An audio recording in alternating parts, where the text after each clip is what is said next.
The Island of Dr. Moreau is a science fiction novel by H.G. Wells, published in 1869. The novel is narrated by Edward Prendick, who finds himself shipwrecked on an island dominated by a mad scientist named Dr. Moreau.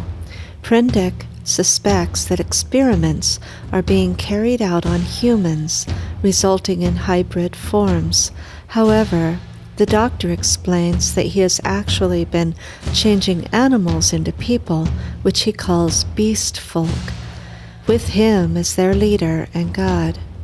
Join us on Sunday Classics as Justin King reads The Island of Dr. Moreau. The Island of Dr. Moreau by H.G. Wells. Introduction.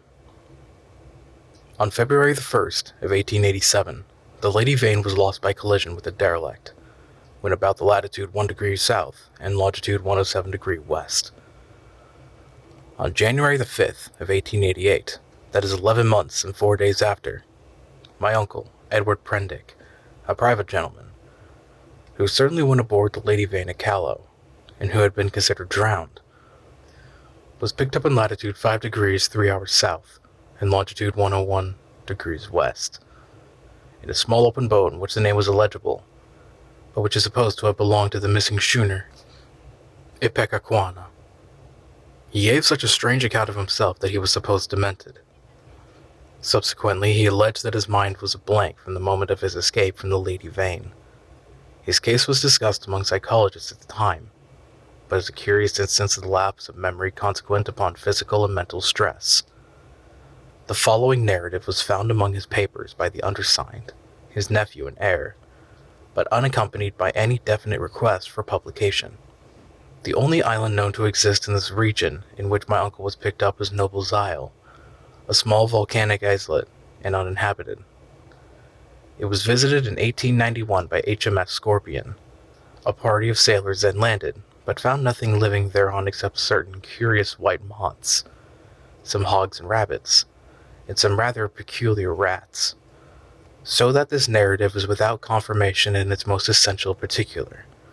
With that understood, there seemed no harm in putting this strange story before the public in accordance, as I believe, with my uncle's intentions.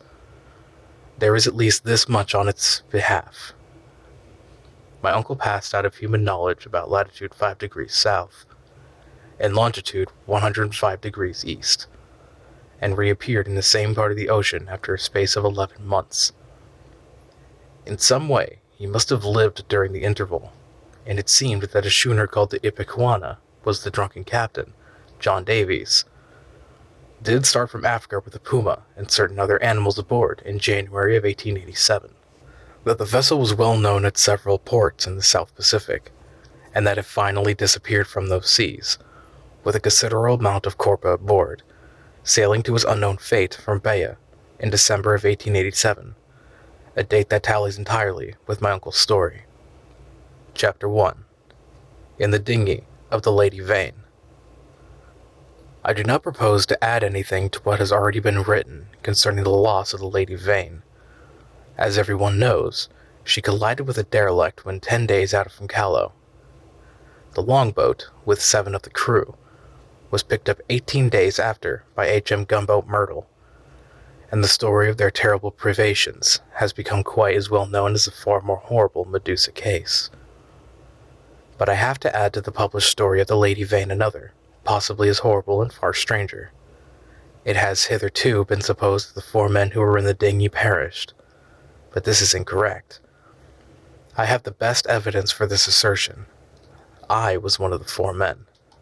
But in the first place I must state that there were never 4 men in the dinghy. The number was 3. Constance, who was seen by the captain to jump into the gig, luckily for us and unluckily for himself, did not reach us. He came down out of the tangle of ropes, under the stays of the smashed bowsprit. Some small rope caught his heel as he let go, and he hung for a moment head downward, and then fell and struck a block or spar floating in the water. We pulled towards him, but he never came up. I say luckily for us, he did not reach us, And I might also say luckily for himself, for we had only a small beaker of water and some sodden ship biscuits with us. So sudden had been the alarm, so unprepared the ship for any disaster. We thought the people on the launch would be better provisioned, though it seems they were not, and we tried to hail them. They could not have heard us, and the next morning when the drizzle cleared, which was not until past midday, we could see nothing of them. We could not stand up to look about us because of the pitching of the boat.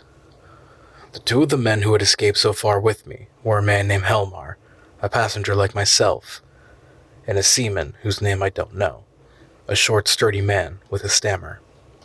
We drifted, famishing, and after our water had come to an end, tormented by an intolerable thirst for 8 days altogether. After the second day, the sea subsided slowly to a glassy calm. It is quite impossible for the ordinary reader to imagine these 8 days. He has not, luckily for himself, anything in his memory to imagine with. After the first day, we said little to one another, and lay on our places in the boat and stared at the horizon, or watched, with eyes that grew larger and more haggard every day, the misery and weakness gaining upon our companions. The sun became pitiless. The water ended on the 4th day, and we were already thinking strange things and saying them with our eyes. But it was, I think, the 6th before Helmar gave voice to the thing we had all been thinking.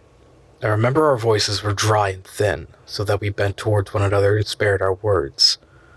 I stood out against it with all my might, was rather for scuttling the boat and perishing together among the sharks that followed us. But when Helmar said that if his proposal was accepted, we should have drink, the sailor came round to him. I would not draw lots, however, and in the night the sailor whispered to Helmar again and again, and I sat in the bows with my clasp knife in my hand, though I doubt if I had the stuff in me to fight, and in the morning I agreed to Helmar's proposal, and we handed halfpence to find the odd man. The lot fell upon the sailor, but he was the strongest of us, and would not abide by it, and attacked Helmar with his hands. They grappled together and almost stood up. I crawled along the boat to them, intending to help Helmar by grasping the sailor's leg, but the sailor stumbled with the swaying of the boat, and the two fell upon the gunwale and rolled overboard together. They sank like stones. I remember laughing at that, and wondering why I laughed. The laugh caught me suddenly, like a thing from without. I lay across one of the thwarts for I know not how long, thinking that if I had the strength, I would drink sea water and madden myself to die quickly. And even as I lay there, I saw, with no more interest than if it had been a picture, a sail comes up towards me over the skyline. My mind must have been wandering, yet I remember all that happened quite distinctly. I remember how my head swayed with the seas, and the horizon with the sail above it danced up and down. But I also remember as distinctly that I also had a persuasion that I was dead, and then I thought what a jest it was that they should come too late, by such a little, to catch me in my body. For an endless period, as it seemed to me, I laid with my head on the thwart, watching the schooner. She was a little ship, schooner rigged fore and aft, come up out of the sea. She kept tacking to and fro in a widening compass, for she was sailing dead in the wind. It never entered my head to attempt to attract attention, and I do not remember anything distinctly after the sight of her side until I found myself in a little cabin aft. There's a dim half-memory of being lifted up to the gangway, and a big round countenance covered with freckles and surrounded with red hair staring at me over the bulwarks. I also had a disconnected impression of a dark face, with extraordinary eyes, close to mine, but that I thought was a nightmare, until I met it again. I fancy I recollect some stuff being poured in between my teeth, and that is all. Chapter 2. The Man Who Was Going Nowhere. The cabin in which I found myself was small and rather untidy. A youngish man with flaxen hair, a bristly straw-colored mustache, and a dropping nether lip, was sitting and holding my wrist. For a moment we stared at each other without speaking. He had watery gray eyes, oddly void of expression.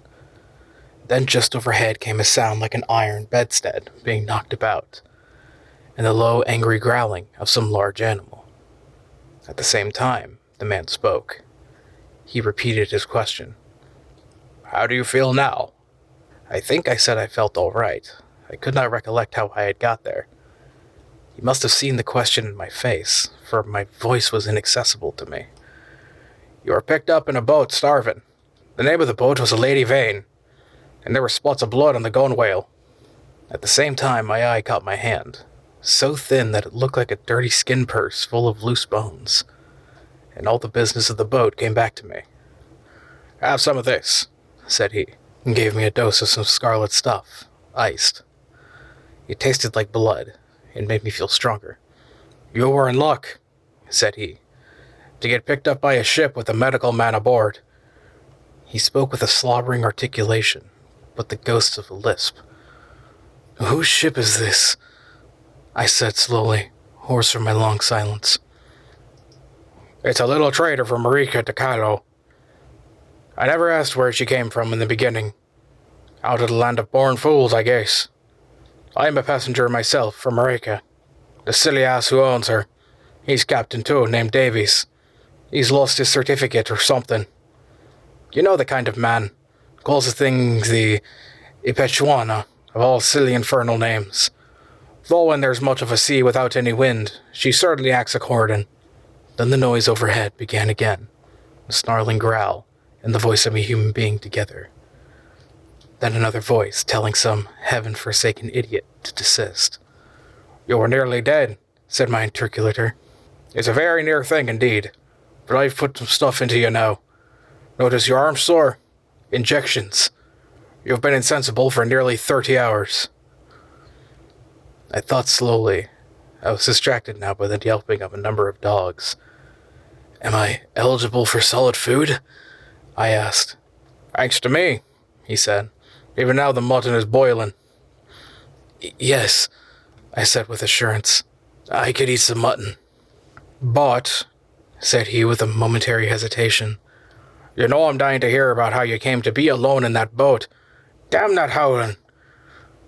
I thought I detested a certain suspicion in his eyes. He suddenly left the cabin, and I heard him in violent controversy with someone who seemed to me to talk gibberish in response to him. The matter sounded as though it ended in blows, but in that I thought my ears were mistaken. Then he shouted at the dogs and returned to the cabin. Well, said he in the doorway, you were just beginning to tell me. I told him my name, Edward Prendick, and how I had taken to the natural history as a relief from the dullness of my comfortable independence. He seemed interested in this. I've done some science myself. I did my biology at University College, getting out the ovary of the earthworm and the radula of the snail and all that. Lord, it's 10 years ago, but go on, tell me about the boat. He was evidently satisfied with the frankness of my story, which I told in concise sentences enough, for I felt horribly weak. And when it was finished, he reverted at once to the topic of natural history and his own biological studies. He began to question me closely about Tottenham Court Road and Gower Street. Is Caplazzi still flourishing? Why, what a shop that was. He had evidently been a very ordinary medical student, and drifted incontinently to the topic of the music halls. He told me some anecdotes. Left it all, he said. 10 years ago. How jolly it all used to be, but I made a young ass of myself. Played myself out before I was 21. I dare say it's all different now. I must look up that ass of a cook and see what he's done to your mutton. The growling overhead was renewed, so suddenly with so much savage anger that it startled me. What's that? I called after him, but the door was closed. He came back again with the boiled mutton, and I was so excited by the appetizing smell of it that I forgot the noise of the beast that troubled me. After a day of alternate sleep and feeding, I was so far recovered as to be able to get from my bunk to the scuttle and see the green seas trying to keep pace with us. I judged the schooner as running before the wind. Montgomery. That was the name of the flaxen-haired man that came in again as I stood there, and I asked him for some clothes. He lent me some duck things of his own, for those I had worn in the boat had been thrown overboard. They were rather loose for me, for he was large and long in his limbs. He told me casually that the captain was 3 parts drunk in his own cabin. As I assumed the clothes, I began asking him some questions about the destination of the ship. He said the ship was bound to Hawaii, but that I had to land him first. Where? said I. "It's an island, where I live. So far as I know, it hasn't got a name." He stared at me with his nether lip dropping, and looked so willfully stupid of a sudden that it came into my head that he desired to avoid my questions. I had the discretion to ask no more. Chapter 3. The Strange Face. We left the cabin and found a man at the companion obstructing our way. He was standing on the ladder with his back to us, peering over the combing of the hatchway. He was, I could see, a misshapen man, short, broad, and clumsy, with a crooked back, a hairy neck, and a head sunk between his shoulders. He was dressed in dark blue serge, and had peculiarly thick, coarse black hair. I heard the unseen dogs growl furiously, and forthwith he ducked back, coming into contact with the hand I put out to fend him off from myself. He turned with an animal swiftness.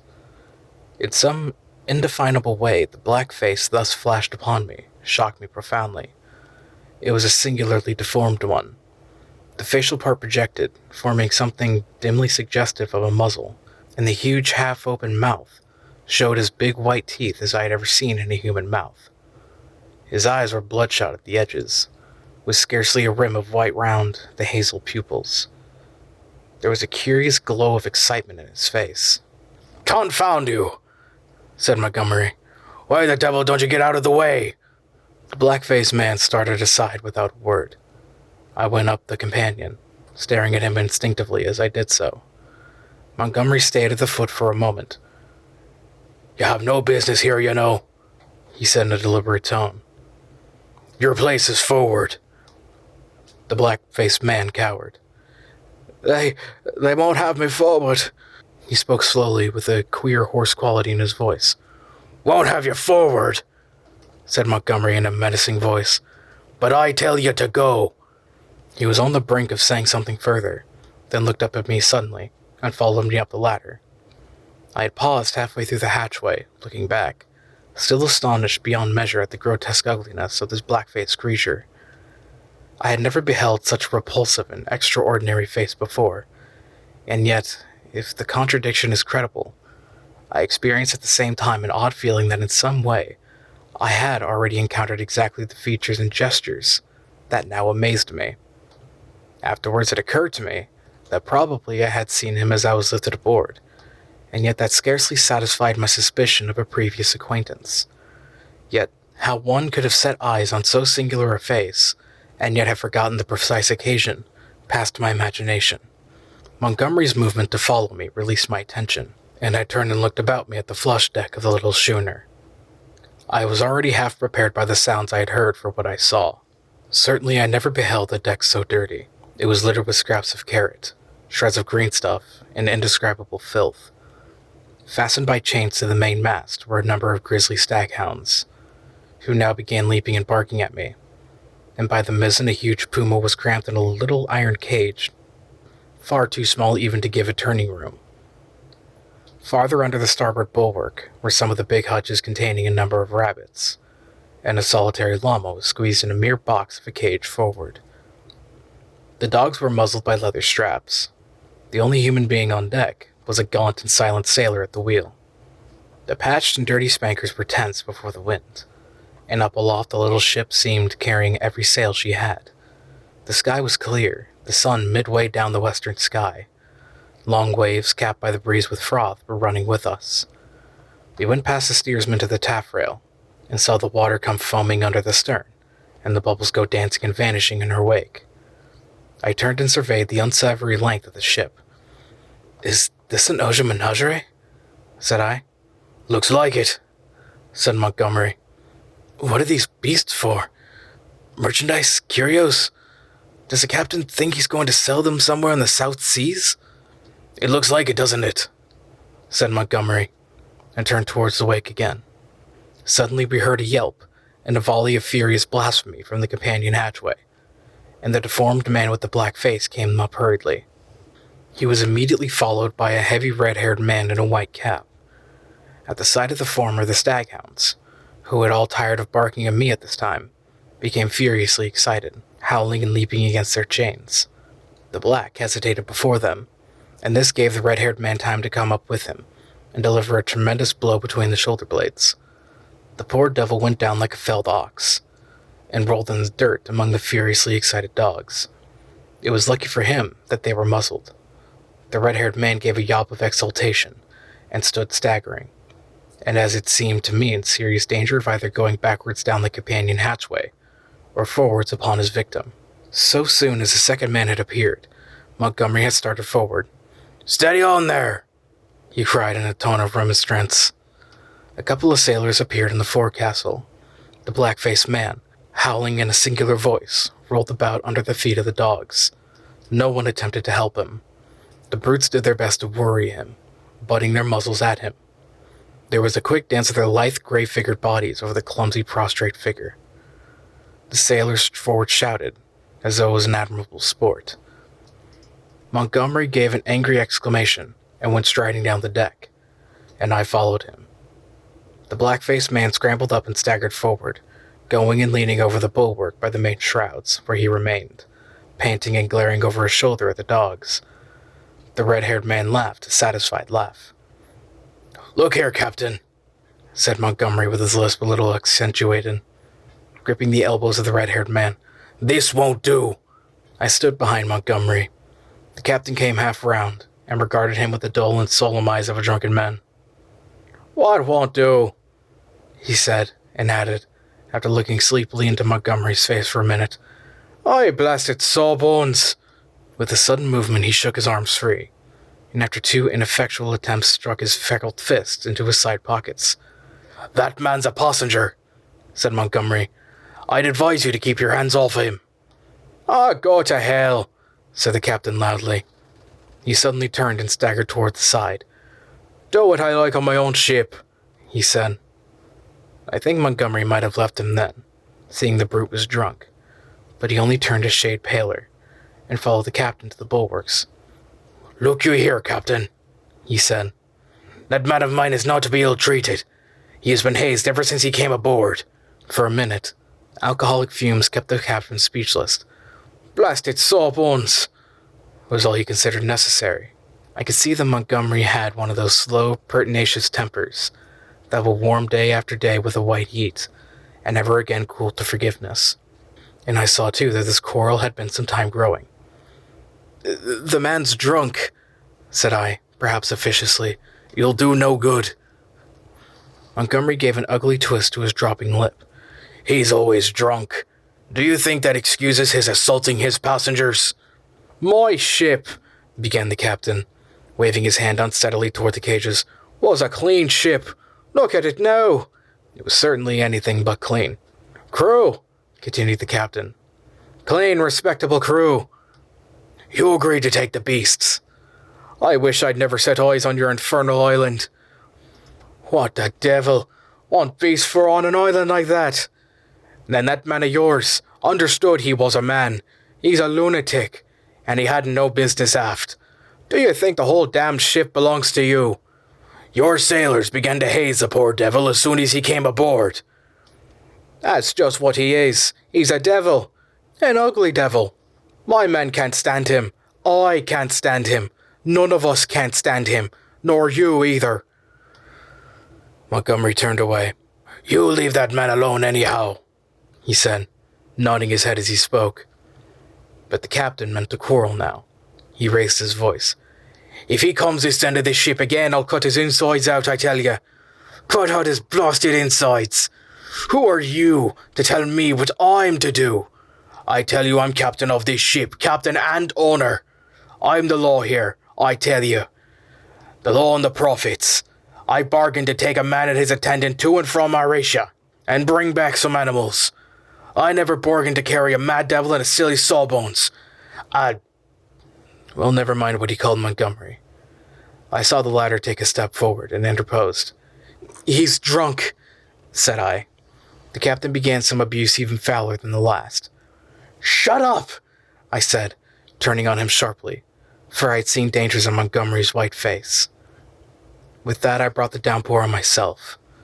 However, I was glad to avert what was uncommonly near a scuffle, even at the price of the captain's drunken ill will. I do not think I have ever heard quite so much vile language come in a continuous stream from any man's lips before, though I have frequented eccentric company enough. I found some of it hard to endure, though I am a mild-tempered man. But certainly, when I told the captain to shut up, I had forgotten that I was merely a bit of human flotsam, cut off from my resources and with my fare unpaid, a mere casual dependent of the bounty, or speculative enterprise of the ship. He reminded me of it with considerable vigor, but at any rate, I prevented a fight. Chapter 4. At the schooner's rail. That night land was sighted after sundown, and the schooner hove to. Montgomery intimated that was his destination.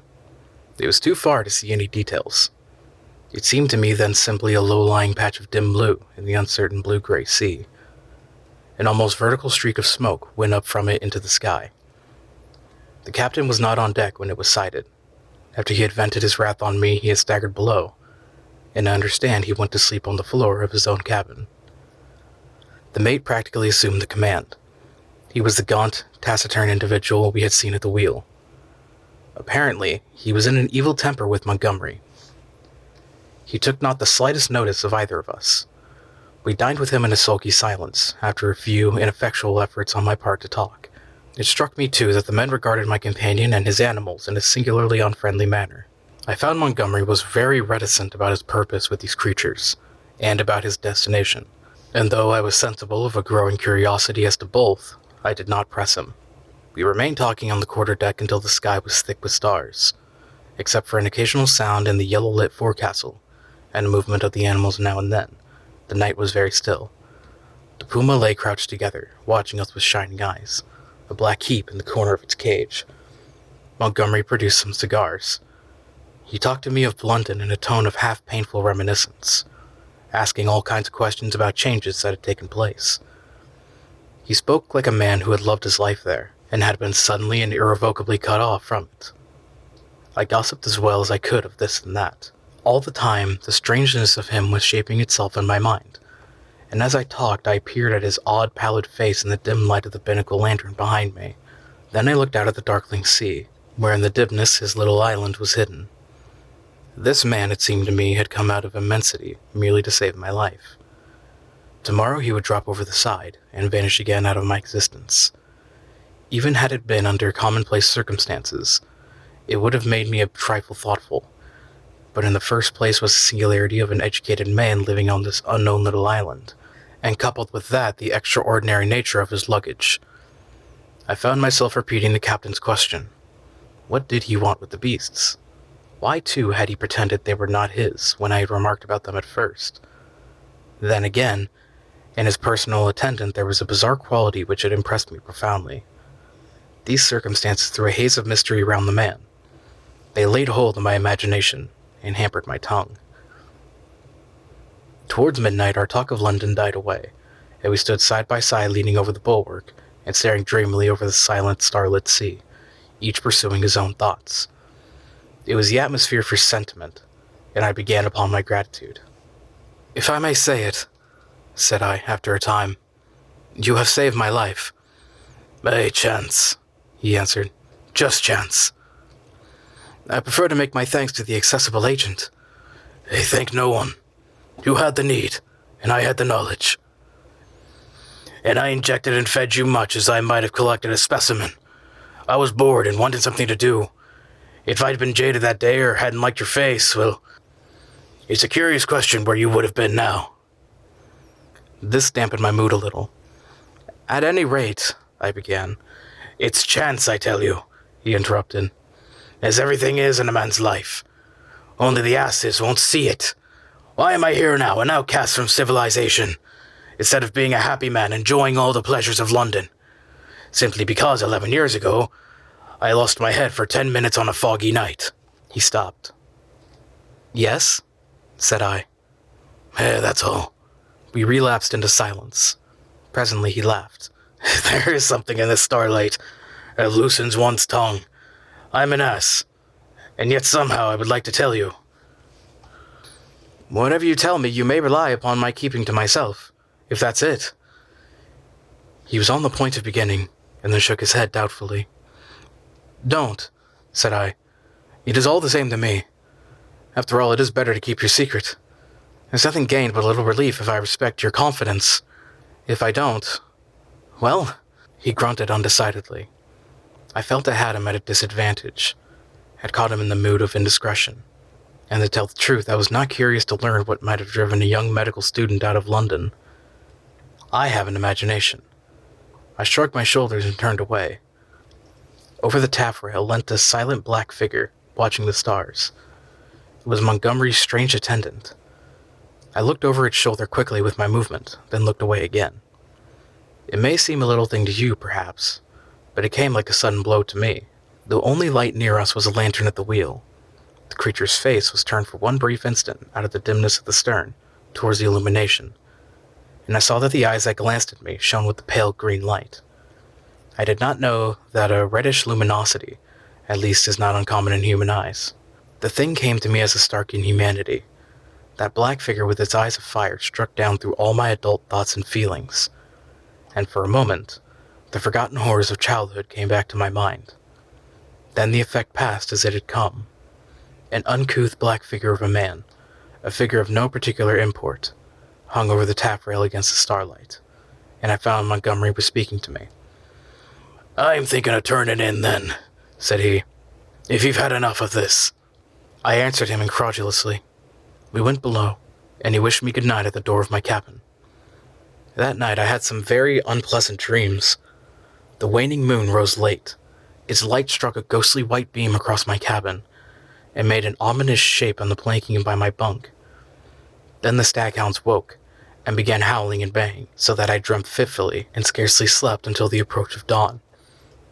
Chapter 5. The Man Who Had Nowhere to Go. In the early morning, it was the second morning after my recovery, and I believe the fourth after I was picked up, I awoke through an avenue of tumultuous dreams of guns and howling mobs, and became sensible of a horse shouting above me. I rubbed my eyes and lay listening to the noise, doubtful for a little while of my whereabouts. Then came a sudden pattering of bare feet, the sound of heavy objects being thrown about, a violent creaking, and the rattling of chains. I heard the swish of the water as the ship was suddenly brought around, and a foamy yellow-green wave flew across the little round window and left it streaming. I jumped into my clothes and went on deck. As I came up the ladder, I saw the flushed sky, for the sun was just rising, the broad back and red hair of the captain, and over his shoulder, the puma, spinning from a tackle rigged on to the mizzen spanker boom. The poor brute seemed horribly scared, and crouched in the bottom of his little cage. "I overboard with them," bawled the captain. "Overboard with them. We'll have a clean ship soon to the whole bilin' of 'em." He stood in my way so that I had perforce to tap his shoulder to come on deck. He came round with a start, and staggered back a few paces to stare at me. It needed no expert eye to tell that the man was still drunk. "Hello," said he stupidly, with the light coming into his eyes. "Why, it's Mr. Prendick," said I. "Prendick be damned," said he. "Shut up! That's your name, Mr. Shut Up." It was no good answering the brute, but I certainly did not expect his next move. He held out his hand to the gangway by which Montgomery stood talking to a massive gray-haired man in dirty blue flannels, who had apparently just come aboard. "Oi, that way, Mr. Blasted Shut Up, that way!" roared the captain. Montgomery and his companion turned as he spoke. "What do you mean?" I said. "That way, Mr. Blasted Shut Up, that's what I mean! Overboard, Mr. Shut Up! And sharp! We're cleaning the ship out! Cleaning the whole blessed ship out, and overboard you go!" I stared at him dumbfounded. Then it occurred to me that it was exactly the thing I wanted. A lost prospect of a journey as a sole passenger with this quarrelsome sot was not one to mourn over. I turned towards Montgomery. "Can't have you," said Montgomery's companion concisely. "Can't have me?" said I, aghast. He had the squarest and most resolute face I had ever set eyes upon. "Look here," I began, turning to the captain. "Overboard," said the captain. "This ship ain't for beasts and cannibals and worse than beasts anymore. Overboard you go, Mr. Shut Up. If they can't have you, you goes overboard. But anyhow, you go, with your friends. I'm done with this blessed island forevermore. Amen. I've had enough of it." "But, Montgomery," I appealed. He distorted his lower lip and nodded his head hopelessly at the gray-haired man beside him. to indicate his powerlessness to help me. "I'll see to you presently," said the captain. Then began a curious three-cornered altercation.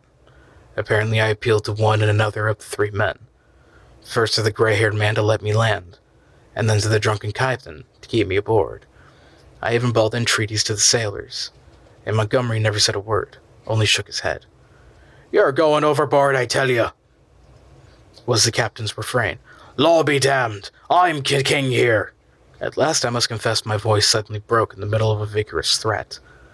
I felt a gust of hysterical petulance, and went aft and stared dismally at nothing. Meanwhile, the sailors progressed rapidly with the task of unshipping the packages and caged animals. A large launch with 2 standing lugs lay under the lee of the schooner, and into this the strange assortment of goods were swung. I did not see the hands from the island that were receiving the packages, for the whole of the launch was hidden from me by the side of the schooner. Neither Montgomery nor his companion took the slightest notice of me, but busied themselves in assisting and directing the 4 or 5 sailors who were unloading the goods. The captain went forward, interfering rather than assisting. I was alternately despairful and desperate. Once or twice, as I stood waiting there for things to accomplish themselves, I could not resist an impulse to laugh at my miserable quandary. I felt all the wretcheder from the lack of a breakfast. Hunger and a lap of blood corpuscles take all the manhood from a man. I perceived pretty clearly that I had not the stamina either to resist what the captain chose to do to expel me, or to force myself upon Montgomery and his companion. So I waited passively upon fate, and the work of transferring Montgomery's possessions to the launch went on, as if I did not exist. Presently, that work was finished, and then came a struggle. I was hauled, resisting weakly enough, to the gangway. Even then I noticed the oddness of the brown faces of the men who were with Montgomery in the launch, but the launch was now fully laden, and was shoved off hastily. A broadening gap of green water appeared under me, and I pushed back with all my strength to avoid falling headlong. The hands in the launch shouted derisively, and I heard Montgomery curse at them, and then the captain, the mate, and one of the seamen helping him, ran me aft toward the stern. The dinghy the Lady Vane had been towing behind. It was half full of water, had no oars. It was quite unvictualled. I refused to go aboard her, and flung myself full length on the deck. In the end, they swung me into her by a rope, for they had no stern ladder, and then they cut me adrift. I drifted slowly from the schooner, in a kind of stupor. I watched all hands take to the rigging, and slowly but surely she came round to the wind. The sails fluttered, and then bellied out as the wind came into them. I stared at her weather-beaten side heeling steeply towards me, and then she passed out of my range of view. I did not turn my head to follow her. At first I could scarcely believe what had happened. I crouched in the bottom of the dinghy, stunned, and staring blankly at the vacant oily sea. I realized that I was in the little hell of mine again, now half swamped, and looking back over the gunwale, I saw the schooner standing away from me, with the red-haired captain mocking at me over the taffrail, and turning toward the island, saw the launch growing smaller as she approached the beach. Abruptly the cruelty of this desertion became clear to me. I had no means of reaching the land unless I should chance to drift here. I was still weak, you must remember, from my exposure in the boat. That was empty and very faint, and I should have had more heart. But as it was, I suddenly began to sob and weep, as I had never done since I was a little child. The tears ran down my face. In a passion of despair, I struck with my fist at the water in the bottom of the boat, and kicked savagely at the gunwale. I prayed aloud for God to let me die. Chapter 6. The Evil-Looking Boatman. But the islanders, seeing that I was really adrift, took pity on me. I drifted very slowly to the eastward, approaching the island slantingly. And presently I saw, with hysterical relief, the launch come round and return towards me. She was heavily laden, and I could make out as she drew nearer Montgomery's white-haired, broad-shouldered companion, sitting cramped up with the dogs and several packing cases in the stern sheets. This individual stared fixedly at me without moving or speaking. The black-faced cripple was staring at me as he fixedly in the bows, near the puma. There were 3 other men besides, 3 strange, brutish-looking fellows, at whom the staghounds were snarling savagely.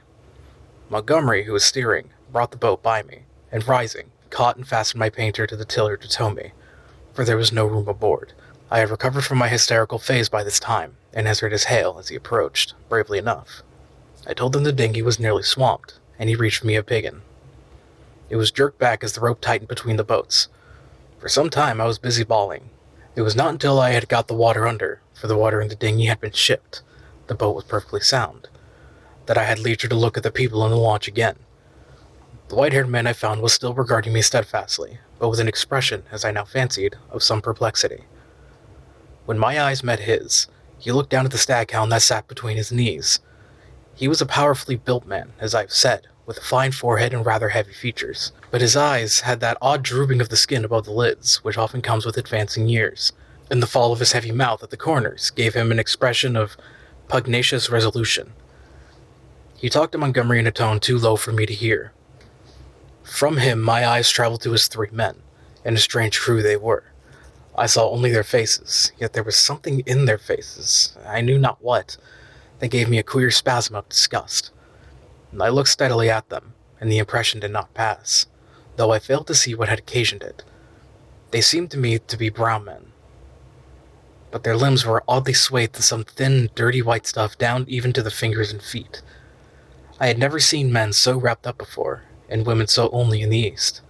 They wore turbans, too, and thereunder peered out their elfin faces at me, faces with protruding lower jaws and bright eyes. They had lank black hair, almost like horse hair, and seemed, as they sat, to exceed in stature any race of men I have seen. The white-haired man, who I knew was a good 6 feet in height, sat a head below any one of the three. I found afterwards that really none were taller than myself, but their bodies were abnormally long, and the thigh part of their legs short and curiously twisted. At any rate, they were an amazingly ugly gang, and over the heads of them under the forward lug peered the black face of the man whose eyes were luminous in the dark. As I stared at them, they met my gaze, and then first one and then another turned away from my direct stare, and looked at me in an odd, furtive manner. It occurred to me that it was perhaps I was annoying them, and I turned my attention to the island we were approaching. It was low and covered with thick vegetation, chiefly a kind of palm that was new to me. From one point, a thin white thread of vapor rose slantingly to an immense height, and then frayed out like a down feather. We were now within the embrace of a broad bay, flanked on either hand by a low promontory. The beach was of dull gray sand and sloped steeply up to a ridge, perhaps 60 or 70 feet above the sea level, and regularly set with trees and undergrowth. Halfway up was a square enclosure of some grayish stone, which I found subsequently was built partially of coral, and partially of promiscuous lava. 2 thatched roofs peeped from within this enclosure. A man stood awaiting us at the water's edge. I fancied while we were still far off that I saw some other and very grotesque-looking creature scuttle into the bushes upon the slope, but I saw nothing of these as we grew nearer. This man was of moderate size, and with a black negroid face. He had a large, almost lipless mouth, extraordinarily lanky arms, long, thin feet, and bow legs, and stood with his heavy face thrust forward staring at us. He was dressed like Montgomery and his white-haired companion, in jacket and trousers of blue serge. As we came still nearer, this individual began to run to and fro on the beach, making the most grotesque movements. At a word of command from Montgomery, the 4 men in the launch sprang up, and with singularly awkward gestures struck the lugs. Montgomery steered us round and into a narrow little dock excavated in the beach. Then the man on the beach hastened towards us. This dock, as I call it, was really a mere ditch just long enough at this phase of the tide to take a longboat. I heard the bows ground in the sand, staved the dinghy off the rudder of the big boat with my piggin, and freeing the painter, landed. The 3 muffled men with the clumsiest movements scrambled out upon the sand, and forthwith set to landing the cargo, assisted by the man on the beach. I was struck especially by the curious movement of the legs of the 3 swathed and bandaged boatmen. Not stiff they were, but distorted in some odd way, almost as if they were jointed in the wrong place. The dogs were still snarling, and strained at their chains after these men, as a white-haired man landed with them. The 3 big fellows spoke to one another in odd guttural tones, and the men who had waited for us on the beach began chattering to them excitedly. A foreign language, as I fancied, as they laid hands on some bales piled near the stern. Somewhere I had heard such a voice before, and I could not think where. The white-haired man stood, holding in a tumult of 6 dogs and bawling orders over their din. Montgomery, having unshipped the rudder, landed likewise, and all set to work at unloading. I was too faint, with my long fast and the sun beating down on my bare head, to offer any assistance. Presently, the white-haired man seemed to recollect my presence and came up to me. "You look," said he, "as though you have scarcely breakfasted." His little eyes were brilliant black under his heavy brows. "I must apologize for that. Now you are our guest. We must make you comfortable. Though you are uninvited, you know." He looked keenly into my face. "Montgomery says you are an educated man, Mr. Prendick. Says you know something of science. May I ask what that signifies?" I told him I had spent some years at the Royal College of Science, and had done some researches in biology under Huxley. He raised his eyebrows slightly at that. "That alters the case a little, Mr. Prendick," he said, with a trifle more respect in his manner. "As it happens, we are biologists here. This is a biological station, of a sort." His eye rested on the men in white who were busily hauling the puma, on rollers, toward the walled yard. "I and Montgomery, at least," he added. Then, "When you will be able to get away, I can't say. We're off the track to anywhere. We see a ship once in a 12-month or so."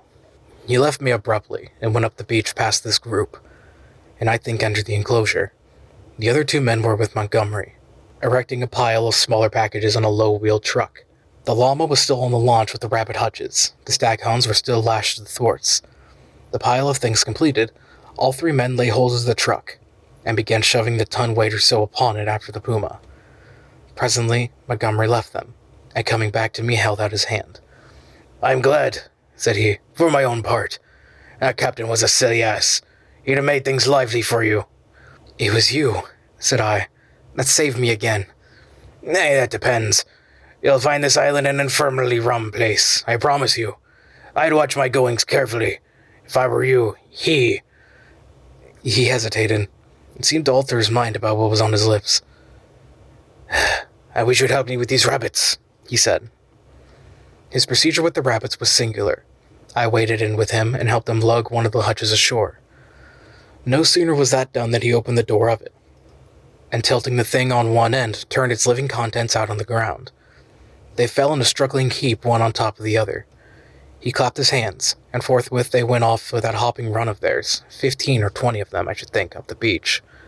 "Increase and multiply, my friends," said Montgomery. "Replenish the island. Hitherto we've had a certain lack of meat here." As I watched them disappearing, the white-haired man returned with a brandy flask and some biscuits. "Something to go on with, Prendick," said he in a far more familiar tone than before. I made no ado, but set to work on the biscuits at once, while the white-haired man helped Montgomery to release about a score more of the rabbits. 3 big hutches, however, went up to the house of the puma. The brandy I did not touch, for I had been an abstainer since my birth. Chapter 7. The Locked Door. The reader will perhaps understand that at first everything was so strange about me, and my position was the outcome of such unexpected adventures, that I had no discernment of the relative strangeness of this or that thing. I followed the llama up the beach, and was overtaken by Montgomery, who asked me not to enter the stone enclosure. I noticed then that the puma in its cage and the pile of packages had been placed outside the entrance to this quadrangle. I turned and saw that the launch had now been unloaded, run out again, and was being beached, and the white-haired man was walking towards us. He addressed Montgomery. "And now comes the problem of this uninvited guest. What are we to do with him?" "He knows something of science," said Montgomery.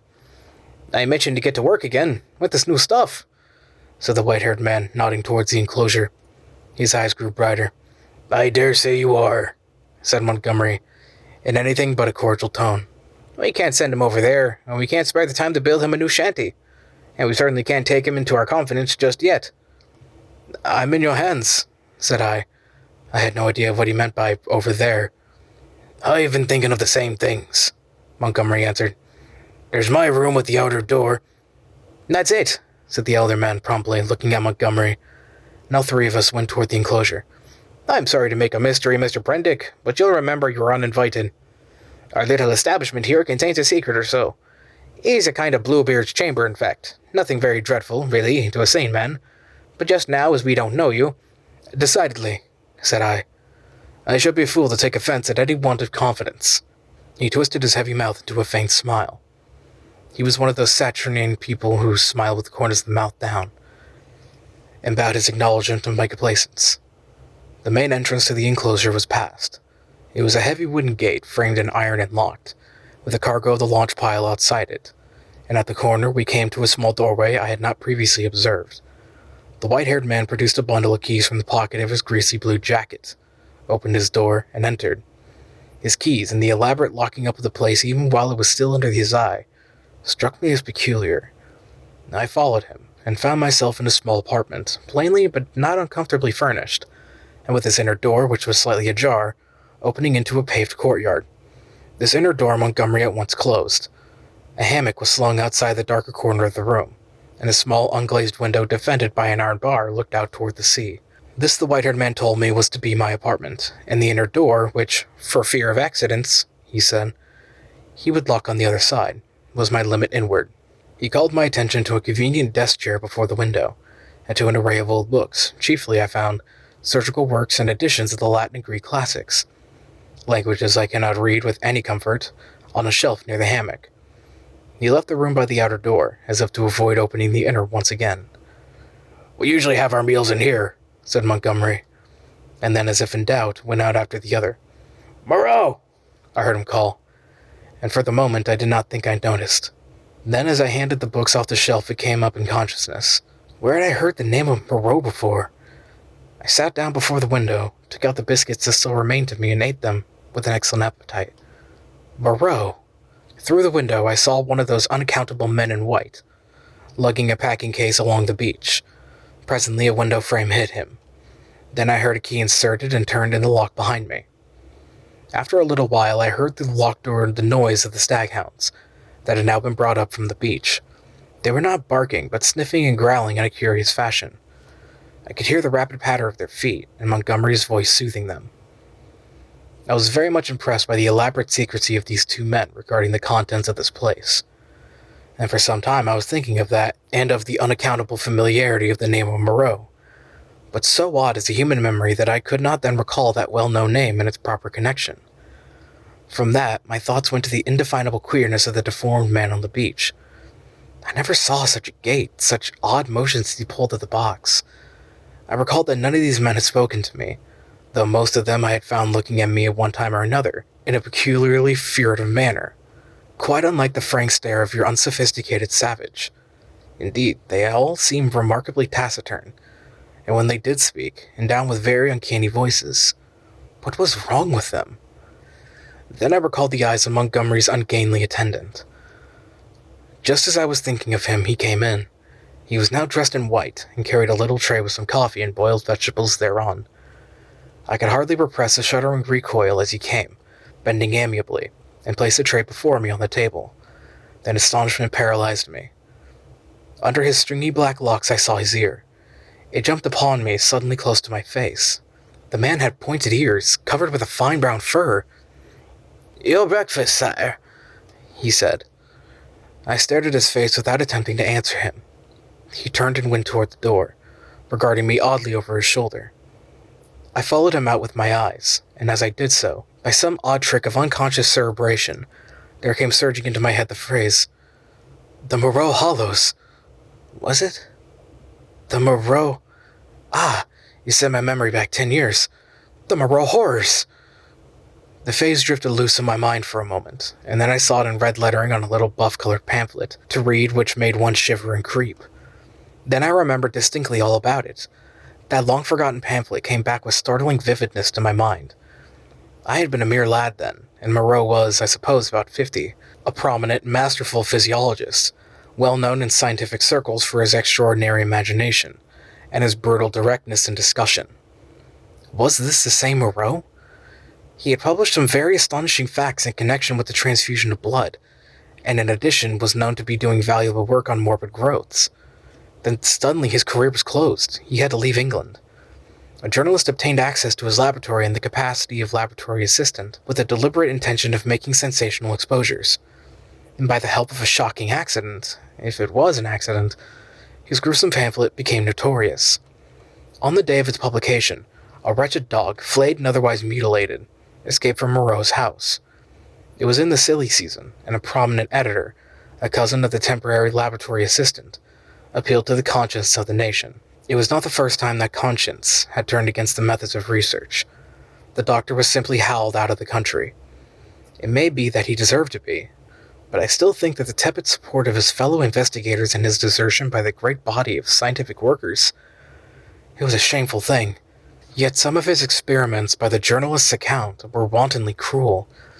He might perhaps have purchased his social peace by abandoning his investigations, but he apparently preferred the latter, as most men who would have once fallen under the overmastering spell of research.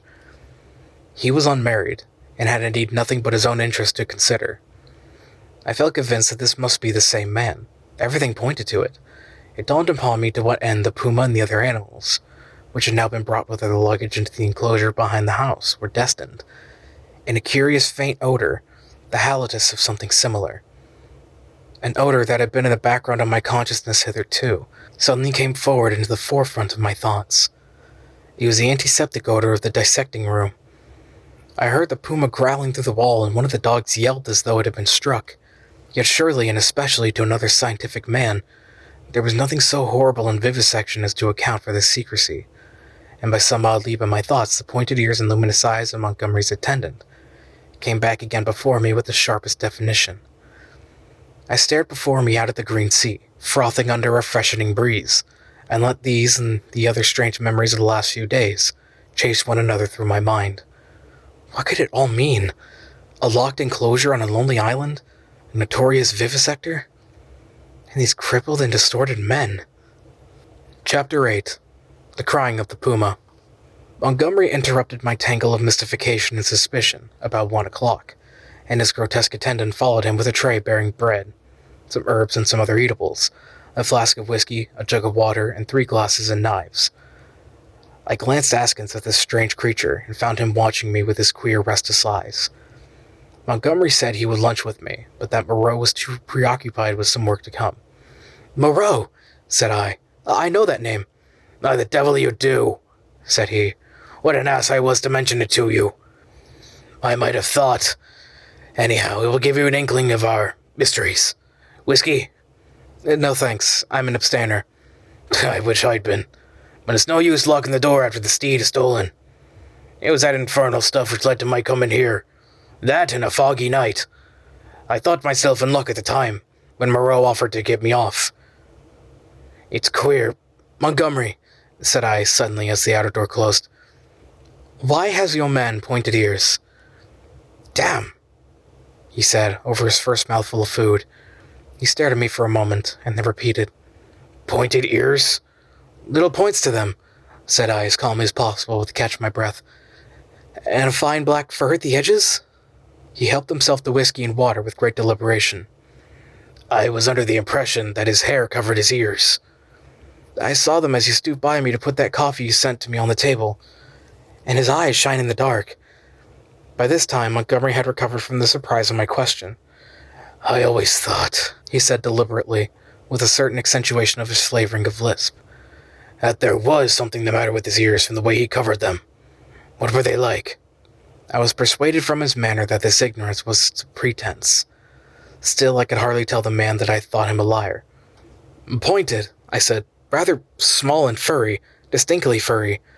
But the whole man is one of the strangest beings I ever set eyes on." A sharp hoarse cry of animal pain came from the enclosure behind us. Its depth and volume testified to the puma. I saw Montgomery wince. "Yes," he said. "Where did you pick up the creature?" "San Francisco. He's an ugly brute, I admit. Half-witted, you know. Can't remember where he came from, but I'm used to him, you know. We both are. How does he strike you?" "He's unnatural," I said. "There's something about him. Don't think me fanciful, but it gives me a nasty little sensation, a tightening of my muscles when he comes near me. It's a touch of the diabolical, in fact." Montgomery had stopped eating while I told him this. "Rum," he said. "I can't see it." He resumed his meal. "I had no idea of it," he said, and masticated. "The crew of the schooner must have felt it the same. Made a dead set at the poor devil. You saw the captain?" Suddenly the puma howled again, this time more painfully. Montgomery swore under his breath. I had half a mind to attack him about the men on the beach. Then the poor brute within gave vent to a series of short, sharp cries. Your men on the beach," said I. "What race are they?" "Excellent fellows, aren't they?" he said absent-mindedly, knitting his brows as the animal yelled out sharply. I said no more. There was another outcry worse than the former. He looked at me with his dull gray eyes and then took some more whiskey. He tried to draw me into a discussion about alcohol, professing to have saved his life with it. He seemed anxious to lay stress on the fact that I owed my life to him. I answered him distractedly. Presently our meal came to an end. The misshapen monster with the pointed ears cleared the remains away, and Montgomery left me alone in the room again. All the time he had been in a state of ill-concealed irritation at the noise of the vivisected puma. He had spoken of his odd want of nerve, and left me to the obvious application. I found myself that the cries were singularly irritating, and they grew in depth and intensity as the afternoon wore on. They were painful at first, but their constant resurgence at last altogether upset my balance. I flung aside a crib of horrors I had been reading, and began to clench my fists, to bite my lips, and to pace the room. Presently I got to stopping my ears with my fingers. The emotional appeal of those yells grew upon me steadily, great at last to such an exquisite expression of suffering that I could stand it in that confined room no longer. I stepped out of the door into the slumberous heat of the late afternoon, and walking past the main entrance, locked again I noticed, turned the corner of the wall. The cry sounding even louder out the doors. It was as if all the pain in the world had found a voice. Yet had I known such pain was in the next room, and had it been dumb, I believe, I have thought since, I could have stood it well enough. It is when suffering finds a voice and sets our nerves quivering that this pity comes troubling us. But in spite of the brilliant sunlight, the green fans of the trees waving in the soothing sea breeze, the world was a confusion, blurred with drifting black and red phantasms, until I was out of earshot of the house and the checkered wall. Chapter 9. The Thing in the Forest. I strode through the undergrowth that clothed the ridge behind the house, scarcely heeding whither I went, passed on through the shadow of a thick cluster of straight-stemmed trees beyond it, and so presently found myself in some way on the other side of the ridge, and descending towards a streamlet that ran through a narrow valley. I paused and listened. The distance I had come, of the intervening masses of thicket, deadened any sound that might be coming from the enclosure. The air was still. Then with a rustle a rabbit emerged, and went scampering up the slope before me. I hesitated, and sat down in the edge of the shade. The place was a pleasant one, the rivulet that was hidden by the luxuriant vegetation of the banks save at one point, where I caught a triangular patch of its glittering water. On the farther side I saw through a bluish haze a tangle of trees and creepers, and above these again the luminous blue of the sky. Here and there a splash of white or crimson marked the blooming of some trailing epithet.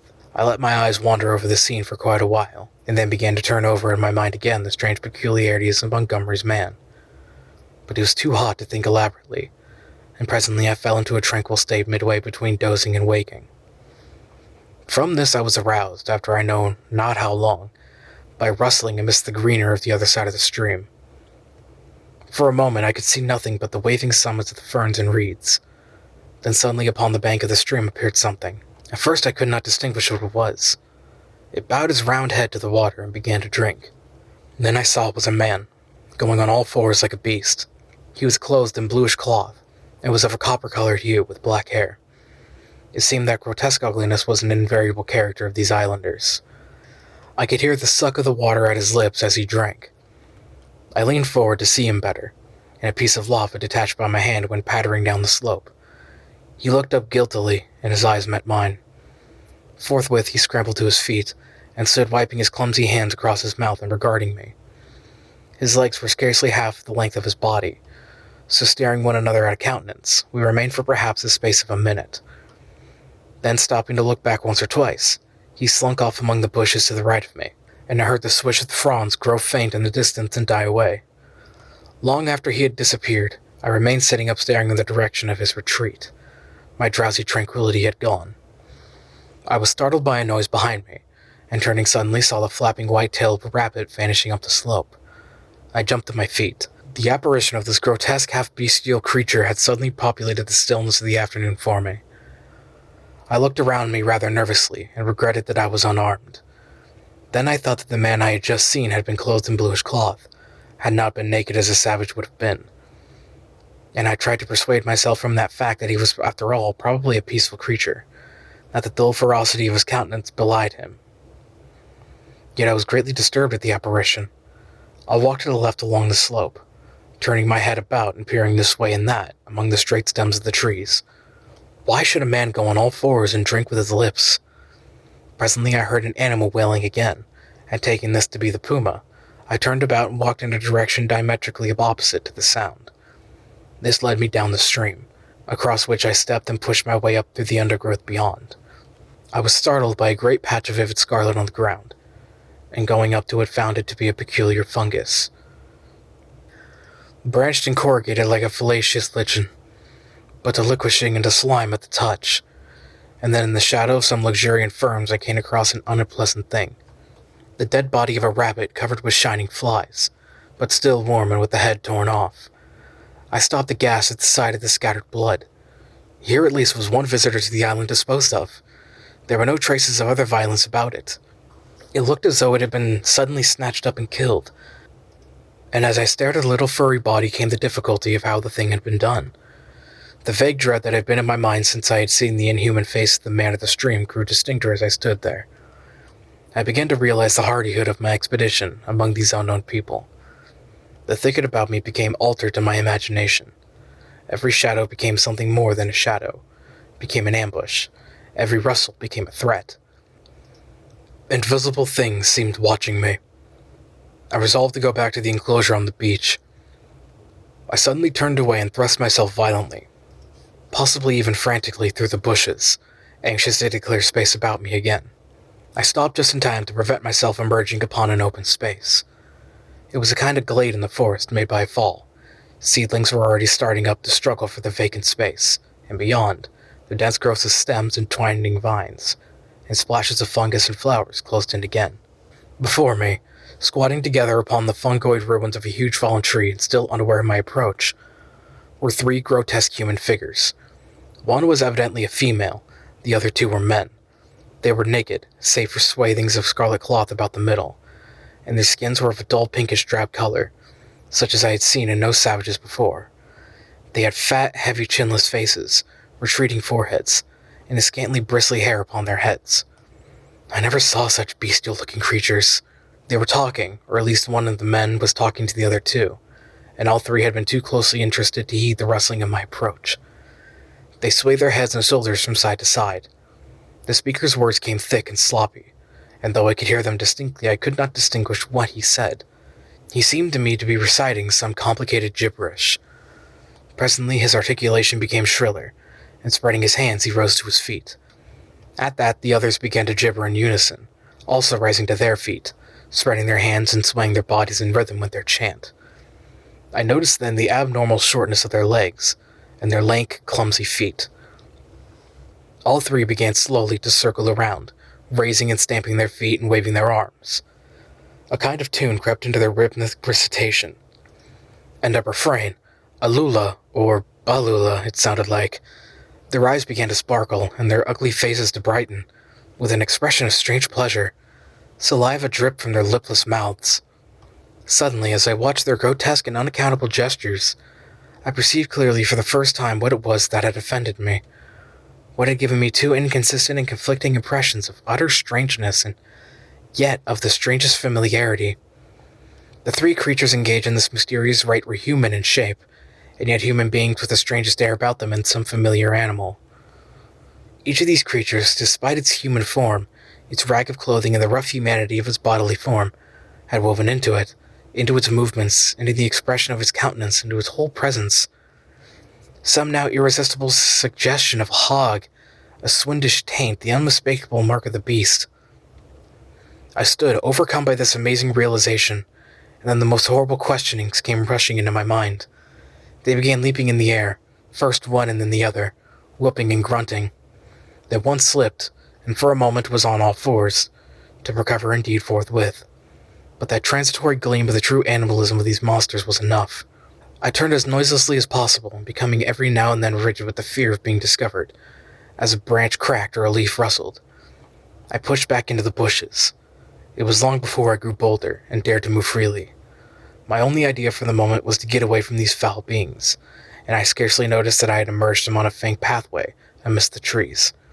And suddenly traversing a little glade, I saw with an unpleasant start two clumsy legs among the trees, walking with noiseless footsteps parallel with my course, and perhaps 30 yards away from me. The head and upper part of the body were hidden by a tangle of creeper. I stopped abruptly, hoping the creature did not see me. The feet stopped as I did. So nervous was I that I controlled an impulse to headlong flight with the utmost difficulty. Then, looking hard, I distinguished through the interlacing network the head and the body of the brute I had been seen drinking. He moved his head. There was an emerald flash in his eyes as he glanced at me from the shadow of the trees. A half-luminous color had vanished as he turned his head again. He was motionless, for a moment, and then with a noiseless tread began running through the green confusion. In another moment he had vanished behind some bushes. I could not see him, but I felt that he had stopped and was watching me again. What on earth was he? Man or beast? What did he want with me? I had no weapon, not even a stick. Flight would be madness. At any rate, the thing, whatever it was, lacked the courage to attack me. Setting my teeth hard, I walked straight towards him. I was anxious now not to show the fear that seemed chilling my backbone. I pushed through a tangle of tall, white-flowered bushes and saw him 20 paces beyond, looking over his shoulder at me and hesitating. I advanced a step or two, looking steadfastly into his eyes. "Who are you?" said I. He tried to meet my gaze. "No," he said suddenly, and turned and went bounding away from me through the undergrowth. Then he turned and stared at me again. His eyes shone brightly out of the dusk under the trees. My heart was in my mouth, but I felt my only chance was bluff, walking steadily towards him. He turned again and vanished into the dusk. Once more I thought I caught the glint of his eyes, and that was all. For the first time I realized how the lateness of the hour might affect me. The sun had set some minutes since the swift dusk of the tropics was already fading out of the eastern sky, and a pioneer moth fluttered silently by my head. Unless I could spend the night alone in the unknown dangers of the mysterious forest, I must hasten back to the enclosure. The thought of a return to that pain-haunted refuge was extremely disagreeable, but still more so was the idea of being overtaken in the open by darkness, and all that darkness might conceal. I gave one more look into the blue shadows that had swallowed up this odd creature, and then retraced my way down the slope toward the stream, going as I judged in the direction from which I had come. I walked eagerly, my mind confused with many things, and presently found myself in a level place among scattered trees. The colorless clearness that comes after the sunset flush was startling. The blue sky above grew momentarily deeper, and the little stars one by one pierced the attenuated night. The inner spaces of the trees, the gaps in the further vegetation, that had been hazy blue in the daylight, grew black and mysterious. I pushed on. The color vanished from the world. The treetops rose against the luminous blue sky in inky silhouette, and all below the outline melted into one formless blackness. Presently the trees grew thinner, and the shrubby undergrowth more abundant. Then there was desolate space covered with white sand, and then another expanse of tangled bushes. I did not remember crossing the sand opening before. I began to be tormented by a faint rustling upon my right hand. I thought at first it was fancy, for whenever I stopped there was silence, save for the evening breeze in the treetops. Then when I turned to hurry on again, there was an echo to my footsteps. I turned away to the thickets, keeping to the more open ground, and endeavoring by sudden turns now and then to surprise something in the act of creeping upon me. I saw nothing, and nevertheless my sense of another presence grew steadily. I increased my pace, and after some time came to a slight ridge, crossed it, and turned sharply, regarding it steadfastly from the further side. It came out black and clear-cut against the darkling sky, and presently a shapeless lump heaved up momentarily against the skyline and vanished again. I felt assured now that my tawny-faced antagonist was stalking me once more, and coupled with that was another unpleasant realization, that I had lost my way. For a time I hurried on hopelessly perplexed, and pursued by that stealthy approach. Whatever it was, the thing either lacked the courage to attack me, or was waiting to take me at some disadvantage. I kept studiously to the open. At times I would turn and listen, and presently I had half persuaded myself that my pursuer had abandoned the chase, or was a mere creation of my disordered imagination. Then I heard the sound of the sea. I quickened my footsteps almost to a run, and immediately there was a stumble in my rear. I turned suddenly, and stared at the uncertain trees behind me. One black shadow seemed to leap into another. I listened, rigid, and heard nothing but the creep of my blood in my ears. I thought that my nerves were unstrung, and that my imagination was tricking me. and turned resolutely toward the sound of the sea again. In a minute or so, the trees grew thinner, and I emerged into a bare, low headland running out into the somber water. The night was calm and clear, and the reflection of the growing multitude of the stars shivered at the tranquil heaving of the sea. Some way out, the washed upon an irregular band of reef shone with the pallid light of its own. Westward I saw the zodiacal light mingling with the yellow brilliance of the evening star. The coast fell away from me to the east, and westward it was hidden by the shoulder of the cape. Then I recalled the fact that Moreau's beach lay to the west. A twig snapped behind me, and there was a rustle. I turned and stood facing the dark trees. I could see nothing, or else I could see too much. Every dark form in the dimness had its ominous quality, its peculiar suggestion of alert watchfulness. So I stood for perhaps a minute, and then with an eye to the trees still, turned westward to cross the headland. And as I moved, one among the lurking shadows moved to follow me. My heart beat quickly. Presently the broad sweep of a bay to the westward became visible, and I halted again. The noiseless shadow halted a dozen yards from me. A little point of light shone on the further bend of the curve, and the gray sweep of the sandy beach lay faint under the starlight. Perhaps 2 miles away was that little point of light. To get to the beach, I should have to go through the trees where the shadows lurked, and down a bushy slope. I could see the thing rather more distinctly now.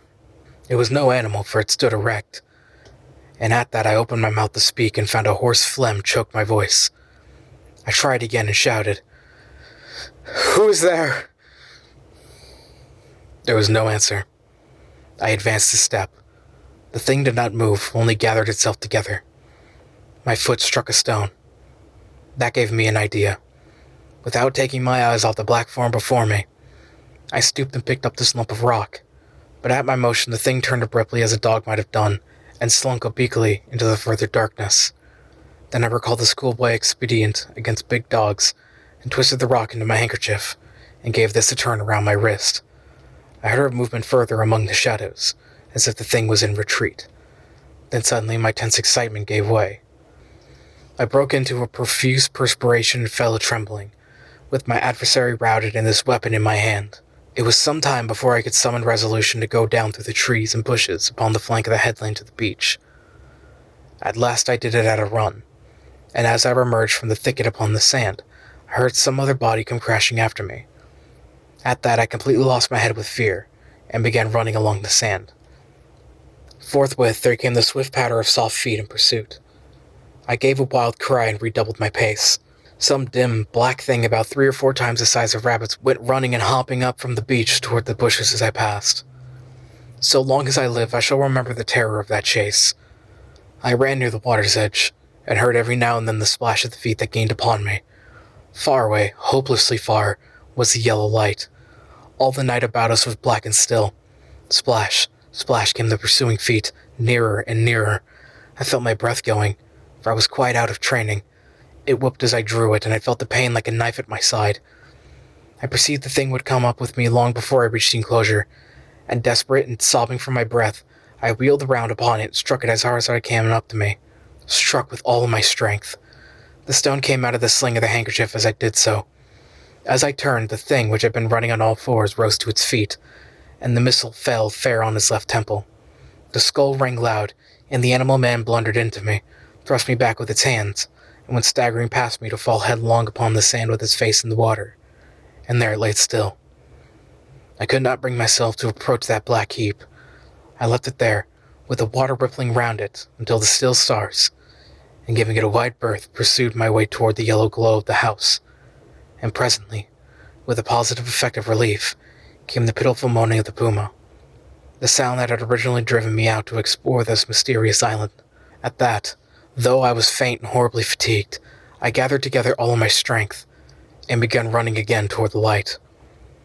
I thought I heard a voice calling me. Chapter 10. The Crying of the Man. As I drew near the house, I saw that the light shone from the open door of my room, and then I heard, coming from out of the darkness at the side of that orange oblong of light, the voice of Montgomery shouting, "Prendick!" I continued running. Presently I heard him again. I replied with a feeble, "Hello!" and in another moment had staggered up to him. "Where have you been?" said he, holding me at arm's length. so that the light from the door fell on my face. "We have both been so busy that we forgot you until about half an hour ago." He led me into the room and sat me down in the deck chair. For a while I was blinded by the light. "We did not think you would start to explore this island of ours without telling us," he said. And then, "I was afraid, but... What? Hello?" My last remaining strength slipped from me, and my head fell forward on my chest. I think he found a certain satisfaction in giving me brandy. "For God's sakes," said I, "fasten that door." "You've been meeting some of our curiosities, eh?" said he. He locked the door and turned to me again. He asked me no questions, but gave me some more brandy and water and pressed me to eat. I was in a state of collapse. He said something vague about his forgetting to warn me, and asked me briefly when I left the house, and what I had seen. I answered him briefly, in fragmentary sentences. "Tell me what it all means," said I, in a state of bordering on hysterics. It's nothing so very dreadful," said he, "but I think you've had about enough for one day." The puma suddenly gave a sharp yell of pain. At that he swore under his breath. "I'm damned," said he, "if this place is not as bad as Gower Street with its cats." "Montgomery," said I, "what was that thing that came after me? Was it a beast or was it a man?" "If you don't sleep tonight," he said, "you'll be off your head tomorrow." I stood up in front of him. "What was that thing that came after me?" I asked. He looked me squarely in the eyes and twisted his mouth askew. His eyes, which had seemed animated a minute before, went dull. "From your account," said he, "I'm thinking it was a bogle." I felt a gush of immense irritation, which passed as quickly as it came. I flung myself into the chair again and pressed my hands on my forehead. The puma began once more. Montgomery came around behind me and put his hand on my shoulder. "Look here, Prendick," he said. "I had no business to let you drift out into this silly little island of ours. But it's not so bad as you feel, man. Your nerves are worked to rags. Let me give you something that will make you sleep. That will keep on for hours yet. You must simply get to sleep or I won't answer for it." I did not reply. I bowed forward and covered my face with my hands. Presently he returned with a small measure containing a dark liquid. This he gave me. I took it unresistingly, and he helped me into the hammock. When I awoke, it was broad day. For a little while I lay flat, staring at the roof above me. The rafters, I observed, were made out of the timbers of a ship. Then I turned my head and saw a meal prepared for me on the table. I perceived that I was hungry and prepared to clamber out of the hammock, which, very politely anticipating my intention, twisted round and deposited me upon all fours on the floor. I got up and sat down before the food. I had a heavy feeling in my head, and only the vaguest memory at first of the things that had happened overnight. The morning breeze blew very pleasantly through the unglazed window, and that and the food contributed to the sense of animal comfort which I experienced. Presently the door behind me, the door inward toward the yard of the enclosure, opened. I turned and saw Montgomery's face. "All right," said he. "I'm frightfully busy." And he shut the door. Afterwards I discovered that he forgot to relock it. Then I recalled the expression of his face the previous night, and with that the memory of all I had experienced reconstructed itself before me. Even as the fear came back to me, came a cry from within. But this time it was not a cry of a puma. I put down the mouthful that hesitated upon my lips and listened. Silence, save for the whisper of the morning breeze. I began to think that my ears had deceived me. After a long pause I resumed my meal, but with my ears still vigilant. Presently I heard something else, very faint and low. I sat as if frozen in my attitude. Though it was faint and low, it moved me more profoundly than all that I had hitherto heard of the abominations behind the wall. There was no mistake this time in the quality of the dim, broken sounds. No doubt at all of their source, for it was groaning, broken by sobs and gasps of anguish. It was no brute this time. It was a human being in torment. As I realized this, I rose, and in 3 steps across the room, seized the handle of the door into the yard, and flung it open before me. "Prendick, man, stop!" cried Montgomery, intervening. A startled deerhound yelped and snarled. There was blood, I saw in the sink, brown and some scarlet. I smelt the peculiar smell of carbolic acid. Then through an open doorway beyond, in the dim light of the shadow, I saw something bound painfully upon a framework, scarred, red, and bandaged. And then blotting this out appeared the face of old Moreau, white and terrible. In a moment, he had gripped me by the shoulder with a hand that was smeared red, had twisted me off my feet, and flung me headlong back into my own room. He lifted me as though I was a child. I fell at full length upon the floor, and the door slammed and shut out the passionate intensity of his face. Then I heard the key turn in the lock, and Montgomery's voice in exultation. "Ruined the work of a lifetime," I heard Moreau say. "He does not understand," said Montgomery, and the other things that were inaudible. "I can't spare the time yet," said Moreau. The rest I did not hear. I picked myself up and stood trembling, my mind a chaos of the most horrible misgivings. Could it be possible, I thought, that such a thing as a vivisection of men was carried on here? The question shot like lightning across a tumultuous sky, and suddenly the clouded horror of my mind condensed into a vivid realization of my own danger. Chapter 11. The Hunting of the Man. It came before my mind with an unreasonable hope of escape that the outer door of my room was still open to me. I was convinced now, absolutely assured, that Moreau had been vivisecting a human being. All the time since I had heard his name, I had been trying to link in my mind in some way the grotesque cannibalism of the islanders with his abominations, and now I thought I saw it all. The memory of his work and the transfusion of blood recurred to me. These creatures I had seen were the victims of some hideous experiment. These sickening scoundrels had merely intended to keep me back, to fool me with their display of confidence, and presently to fall upon me with a fate more horrible than death, with torture, and after torture the most hideous degradation it is possible to conceive, to send me off a lost soul, a beast, to the rest of their calmest route. I looked round for some weapon. Nothing. Then with an inspiration I turned over the deck chair, put my foot on the side of it, and tore away the side rail. It happened that a nail came away with the wood, and projecting, gave a touch of danger to an otherwise petty weapon. I heard a step outside, and incontinently flung open the door and found Montgomery within a yard of it. He meant to lock the outer door. I raised this nailed stick of mine and cut at his face, but he sprang back. I hesitated a moment, then turned and fled round the corner of the house. "Prendick, man!" I heard his astonished cry. "Don't be a silly ass, man!" Another minute, thought I, and he would have had me locked in, and as ready as a hospital rabbit for my fate.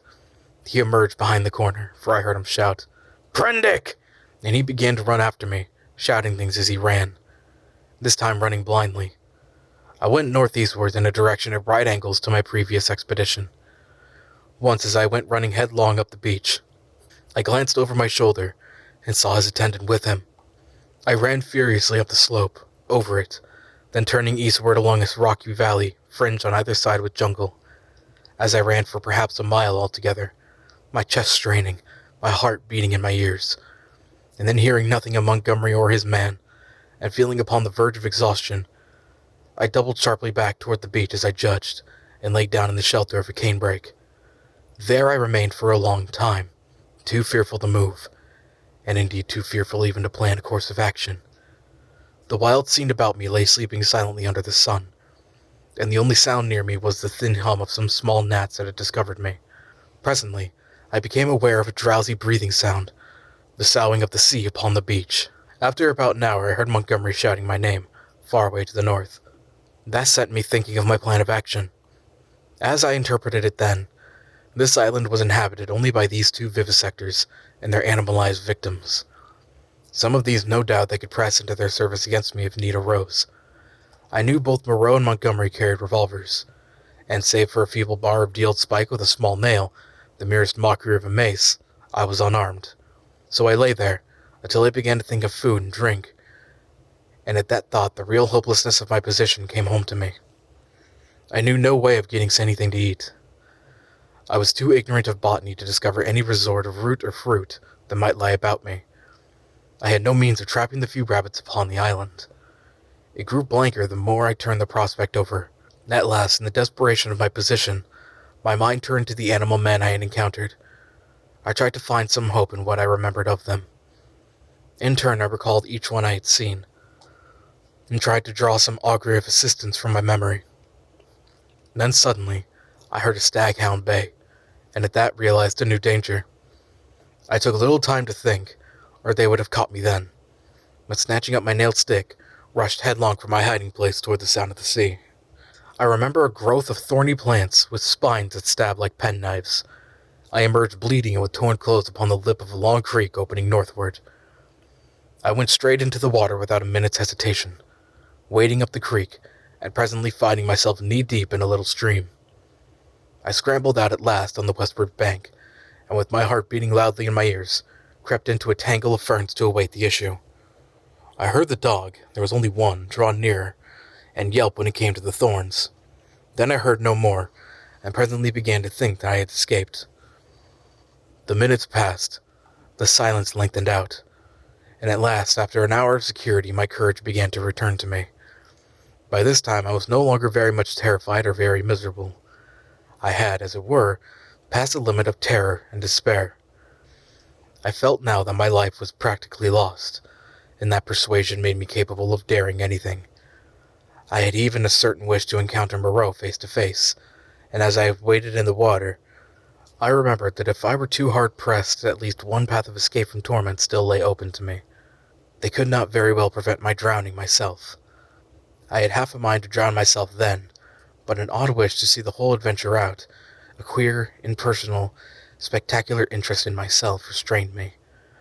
I stretched my limbs, sore and painful from the pricks of the spiny plants, and stared around me at the trees, and so suddenly that I seemed to jump out of the green tracery about it. My eyes lit upon a black face watching me. I saw that it was a simian creature who had met the launch upon the beach. He was clinging to the oblique stem of a palm tree. I gripped my stick and stood up facing him. He began chattering. You, was all I could distinguish at first. Suddenly he dropped from the tree, and in another moment was holding the fronds apart and staring curiously at me. I did not feel the same repugnance toward this creature which I had experienced in my encounters with the other beastmen. You, he said, in the boat. He was a man, then, at least as much of a man as Montgomery's attendant, for he could talk. Yes, I said. I came in the boat, from the ship. Oh, he said, and his bright, restless eyes traveled over me, to my hands, to the stick I carried, to my feet, to the tattered places of my coat, and the cuts and scratches I had received from the thorns. He seemed puzzled at something. His eyes came back to my hands. He held his own hand out and counted his digits slowly. 1, 2, 3, 4, 5. Eh? I did not grasp his meaning then. Afterwards I was to find that a great proportion of these beast people had malformed hands, lacking sometimes even 3 digits. But guessing this was in some way a greeting, I did the same thing by way of reply. He grinned with immense satisfaction. Then his swift roving glance went round again. He made a swift movement and vanished. The fern fronds he had stood between came swishing together. I pushed out of the brake after him, and was astonished to find him swinging cheerfully by one lank arm from a rope of creepers that looped down from the foliage overhead. His back was to me. "Hello," said I. He came down with a twisting jump and stood facing me. "I say," said I, "where can I get something to eat?" "Eat," he said. "Eat man's food, now." And his eyes went back to the swing of ropes. "At the huts." "But where are the huts?" "Oh, I'm new, you know." At that he swung around and set off at a quick walk. All his motions were curiously rapid. "Come along," said he. I went with him to see the adventure out. I guessed the huts were some rough shelter where he and some other of these beast people lived. I might perhaps find them friendly, find some handle in their minds to take hold of. I did not know how far they had gotten their human heritage. My ape-like companion trotted along by my side, with his hands hanging down and his jaw thrust forward. I wonder what memory he might have in him. "How long have you been on the island?" said I. "How long?" he asked, and after having the question repeated, he held up 3 fingers. The creature was a little better than an idiot. I tried to make out what he meant by that, and it seems I bored him. After another question or two, he suddenly left my side and went leaping at some fruit that hung from a tree. He pulled down a handful of prickly husks and went on eating the contents. I noted this with satisfaction, for here at least was a hint of feeding. I tried him with some other questions, but his chattering, prompt responses were as often as not quite at cross purposes with my questions. Some few were appropriate, others quite parrot-like, I was so intent upon these peculiarities that I scarcely noticed the path we followed. Presently we came to trees, all charred and brown, and so to a bare place covered with a yellow-white incrustation, across with a drifting smoke, pungent in whiffs to nose and eyes, when drifting. On our right, over a shoulder of bare rock, I saw the level blue of the sea. The path coiled down abruptly into a narrow ravine between two tumbled and knotty masses of blackish scoria. Into this we plunged. It was extremely dark, this passage, after the blinding sunlight reflected from the sulphurous ground. Its walls grew steep and approached each other. Blotches of green and crimson drifted across my eyes. My conductor stopped suddenly.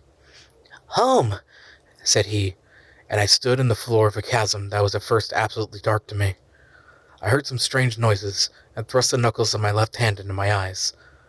I became aware of a disagreeable door, like that of a monkey's cage ill-cleaned.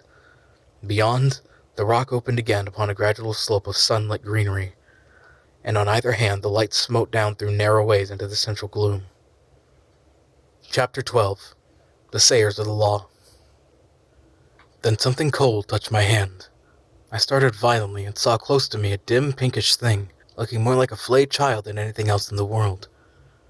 The creature had exactly the mild but repulsive features of a sloth, the same low forehead and slow gestures. At the first shock of the change of light passed, I saw about me more distinctly. The little sloth-like creature was standing and staring at me. My conductor had vanished. The place was a narrow passage between high walls of lava, a crack in the knotted rock, and on either side interwoven heaps of sea mat, palm fans, and reeds, leaning against the rock formed rough and impenetrably dark dens. The winding way up the ravine between these was scarcely 3 yards wide, and was disfigured by lumps of decaying fruit pulp and other refuse, which accounted for the disagreeable stench of the place. The little pink sloth creature was still blinking at me when my ape-man reappeared at the aperture of the nearest of these dens, and beckoned me in. As he did so, a slouching monster wriggled out of one of the places, further up the strange street, and stood up in featureless silhouette against the bright green beyond, staring at me. I hesitated, having half a mind to bolt the way I had come, and then, determined to go through with the adventure, I gripped my nailed stick about the middle, and crawled into the little evil-smelling lean-to after my conductor. It was a semicircular space, shaped like the half of a beehive, and against the rocky wall that formed the inner side of it was a pile of variegated fruits, coconuts among others. Some rough vessels of lava and wood stood about the floor, and on one a rough stool. There was no fire. In the darkest corner of the hut sat a shapeless mass of darkness that grunted, "Hey!" as I came in, and my ape-man stood in the dim light of the doorway and held out a split coconut to me as I crawled into the other corner and squatted down. I took it and began gnawing on it, as serenely as possible, in spite of a certain trepidation and the nearly intolerable closeness of the den. The little pink sloth creature stood in the aperture of the hut, and something else with a drab face and bright eyes came staring over its shoulder. "Hey!" came out of the lump of mystery opposite. "It is a man!" "It is a man!" gabbled my conductor. A man, a 5-man, like me." "Shut up!" said the voice from the dark and grunted. I gnawed my coconut amid an oppressive stillness. I peered hard into the blackness but could distinguish nothing. "It is a man," the voice repeated. "He comes to live with us?" It was a thick voice with something in it, a kind of whistling overtone that struck me as peculiar, but the English accent was strangely good. The ape-man looked at me as though he expected something. I perceived the pause as interrogative. "He comes to live with you," I said. "It is a man. He must learn the law." I began to distinguish now a deeper blackness in the black, a vague outline of a hunched-up figure. Then I noticed the opening of the place was darkened by 2 more black heads. My hand tightened on my stick. The thing in the dark repeated in a louder tone, "Say the words." I had missed its last remark.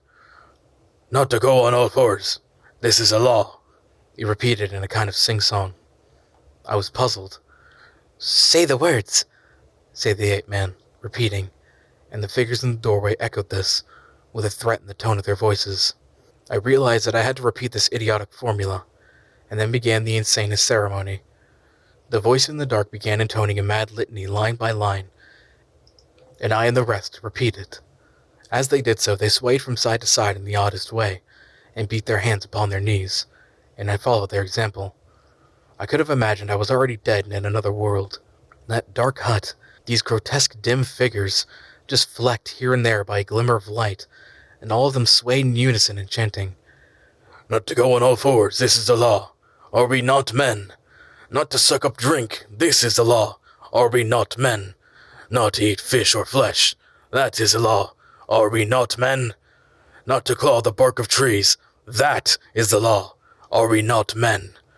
Not to chase other men, that is the law. Are we not men?" And so from the prohibition of these acts of folly, on to the prohibition of what I thought then were the maddest, most impossible, and most indecent things one could well imagine. A kind of rhythmic fervor fell on all of us. We gabbled and swayed faster and faster, repeating this amazing law. Superficially, the contagion of these brutes was upon me, but deep down within me the laughter and disgust struggled together. We ran through a long list of prohibitions, and then the chant swung round to a new formula. His is the house of pain. His is the hand that makes. His is the hand that wounds. His is the hand that heals. And so on for another long series, most quite incomprehensible gibberish to me about him, whoever he might be. I could have fancied it was a dream, but never before have I heard chanting in a dream. His is a lightning flash, we sang. His is a deep salt sea. A horrible fancy came into my head of that Moreau, after animalizing these men, had infected their dwarf brains with a kind of deification of himself. However, I was too keenly aware of white teeth and strong claws about me to stop my chanting on that account. His are the stars in the sky. At last that song ended. I saw the ape-man's face shining with perspiration, and my eyes being now accustomed to the darkness, I saw more distinctly the figure in the corner with which the voice came. It was the size of a man, but it all seemed covered with a dull gray hair almost like a Skye Terrier. What was it? What were they all?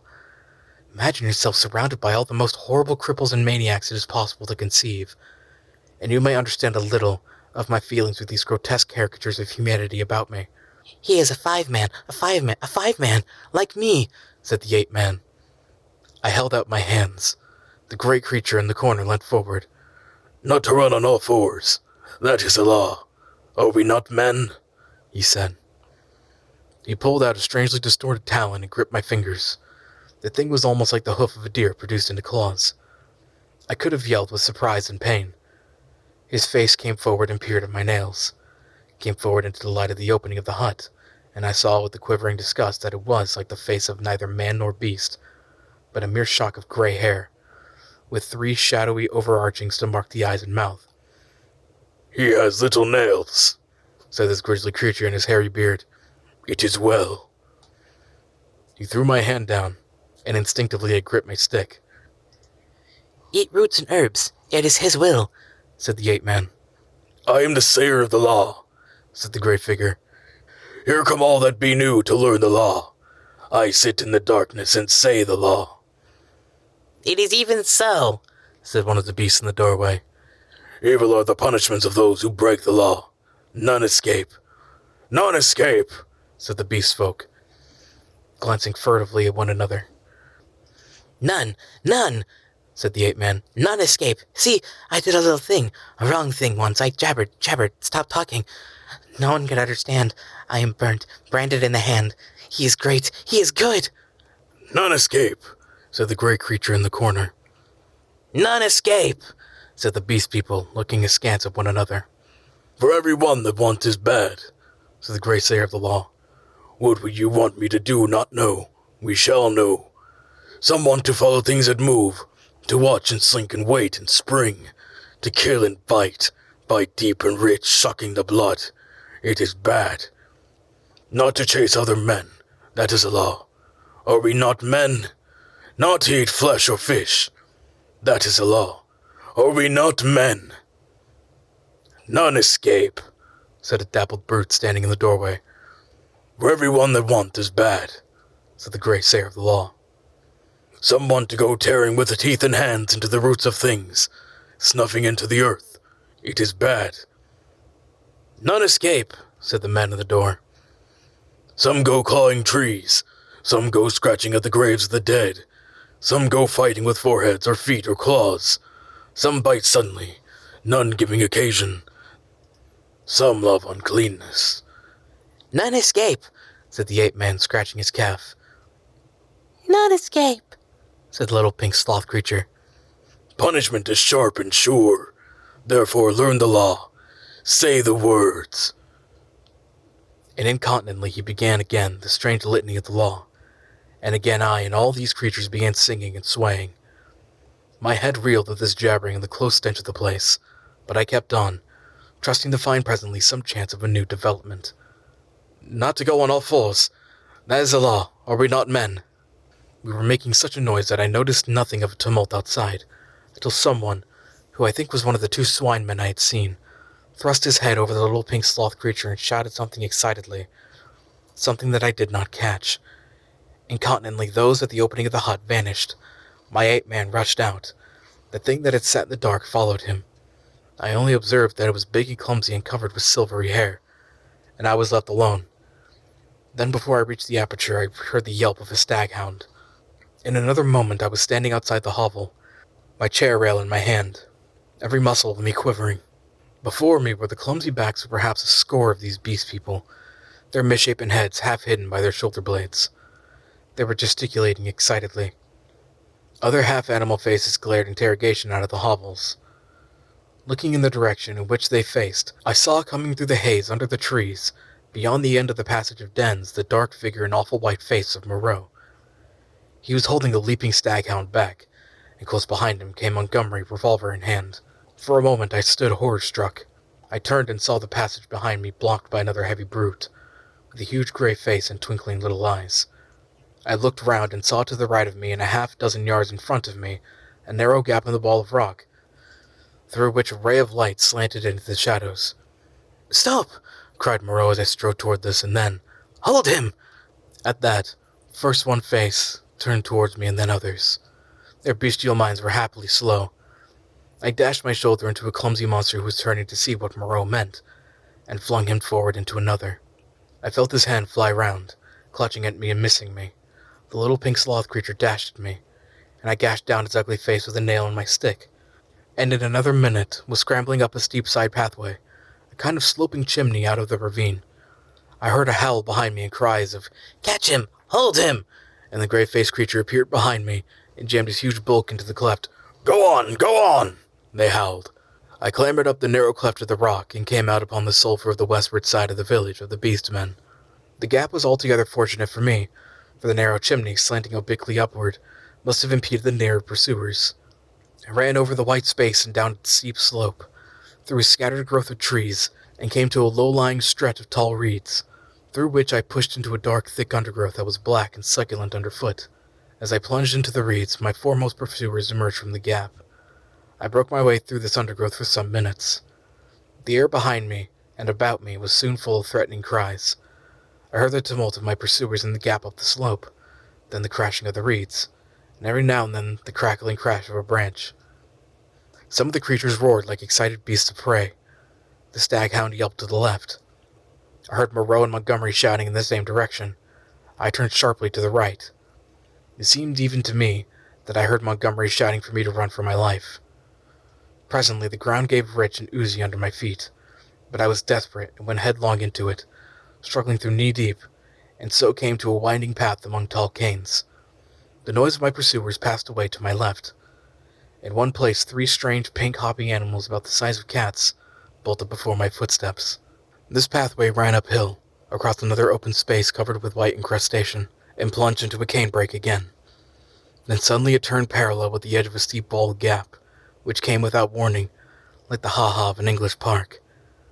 Turned with an unexpected abruptness. I was still running with all my might, and I never saw this drop until I was flying headlong through the air. I fell on my forearms and head among thorns, and rose with a torn ear and bleeding face. I had fallen into a precipitous ravine, rocky and thorny, full of a hazy mist which drifted about me in wisps, and with a narrow streamlet from which this mist came meandering down the center. I was astonished at this thin fog in the full blaze of daylight, but I had no time to stand wondering then. I turned to my right, downstream, hoping to come to the sea in that direction, and so have my way open to drown myself. It was only later I found that I had dropped my nailed stick in my fall. Presently, the ravine grew narrower for a space, and carelessly I stepped into the stream. I jumped out again pretty quickly, for the water was almost boiling. I noticed, too, there was a thin, sulphurous scum drifting upon its coiling water. Almost immediately came a turn into the ravine, and the indistinct blue horizon. The near sea was flashing the sun with a myriad facets. I saw my death before me, but I was hot and panting, with the warm blood oozing out on my face and running pleasantly through my veins. I felt more than a touch of exultation, too, at having distanced my pursuers. It was not in me then to go out and drown myself yet. I stared at the way I had come. I listened. Save for the hum of gnats and the chirp of some small insects that hopped along the thorns, the air was absolutely still. Then came the yelp of a dog, very faint, and a chattering and gibbering, the snap of a whip and voices. They grew louder, then fainter again. The noise receded up the stream and faded away. For a while the chase was over, but I knew now how much hope of help for me lay in the beast people. Chapter 13. A Parley. I turned again and went down toward the sea. I found the hot stream broadened out to a shallow, weedy sand, in which an abundance of crabs and long-bodied, many-legged creatures started from my footfall. I walked to the very edge of the salt water, and then I felt I was safe. I turned and stared, arms akimbo, at the thick green behind me, in which the steamy ravine cut like a smoking gash. But as I say, I was too full of excitement and a true saying, through those who had never known danger may doubt it, too desperate to die. Then it came into my head that there was one chance before me yet. While Moreau and Montgomery and their bestial rabble chased me through the island, might I not go round the beach until I came to their enclosure, make a flank march upon them, in fact, and the rock lugged out of their loosely built wall, perhaps, smash in the lock of the smaller door, and see what I could find, knife, pistol, or what-not, to fight them with when they returned. It was at any rate something to try. So I turned to my westward and walked along the water's edge. The setting sun flashed its blinding heat into my eyes. The slight Pacific tide was running in with a gentle ripple. Presently the shore fell away, southward, and the sun came round upon my right hand. Then suddenly, far in front of me, I saw first one, and then several figures emerging from the bushes. Moreau with his grey staghound, then Montgomery and two others. At that I stopped. They saw me, and began gesticulating and advancing. I stood watching them approach. The two beastmen came running forward to cut me off from the undergrowth inland. Montgomery came, running also, but straight towards me. Moreau followed slower with the dog. At last I roused myself from my inaction, and turned seaward, walking straight into the water. The water was very shallow at first. I was 30 yards out before the waves reached to my waist. Dimly I could see the interdial creatures darting away from my feet. "What are you doing, man?" cried Montgomery. I turned, standing waist-deep, and stared at them. Montgomery stood planting at the margin of the water. His face was bright red with exertion, his long flaxen hair blown about his head, and his dropping nether lip showed with irregular teeth. Moreau was just coming up, his face pale and firm, and the dog at his hand barked at me. Both men had heavy whips. Farther up the beach stared the beastmen. "What am I doing? I'm going to drown myself," said I. Montgomery and Moreau looked at each other. "Why?" asked Moreau. "Because that is better than being tortured by you." "I told you so," said Montgomery, and Moreau said something in a low tone. "What makes you think I shall torture you?" asked Moreau. "What I saw," I said, "and those, yonder." "Hush," said Moreau, and held up his hand. "I will not," said I. "They were men. What are they now? I at least will not be like them." I looked past my interlocutors. Up the beach were Emily, Montgomery's attendant, and one of the white-swathed brutes from the boat. Farther up in the shadow of the trees, I saw my little ape-man, and behind him some other dim figures. "Who are they?" said I, pointing to them and raising my voice more and more, that I might reach them. "They were men like yourselves, whom you have infected with some bestial taint, men whom you have enslaved and whom you still fear. You who listen!" I cried, pointing now to Moreau and shouting past him to the beastmen. "You who listen! Do you not see these men still fear you, go in dread of you? Why, then, do you fear them? You are many, for God's sakes!" cried Montgomery. "Stop that, Prendick!" "Prendick!" cried Moreau. They both shouted together as if to drown my voice, and behind them lowered the staring faces of the beastmen, wondering, their deformed hands hanging down, their shoulders hunched up, They seemed, as I fancied, to be trying to understand me, to remember, I thought, something of their human past. I went on shouting, I scarcely remember that Moreau and Montgomery could be killed, that they were not to be feared. That was the burden of what I put into the heads of the beast people. I saw the green-eyed man in the dark rags who had met me on the evening of my arrival come out from among the trees, and others followed him to hear me better. At last, for want of breath, I paused. "Listen to me for a moment," said the steady voice of Moreau, "and then say what you will." "Well?" said I. He coughed, thought, then continued. "Latin, Prendick. Bad Latin, schoolboy Latin, but try to understand. He non sunt homines, sunt animalia qui nos habenos. Vivisected, a humanizing process. I will explain.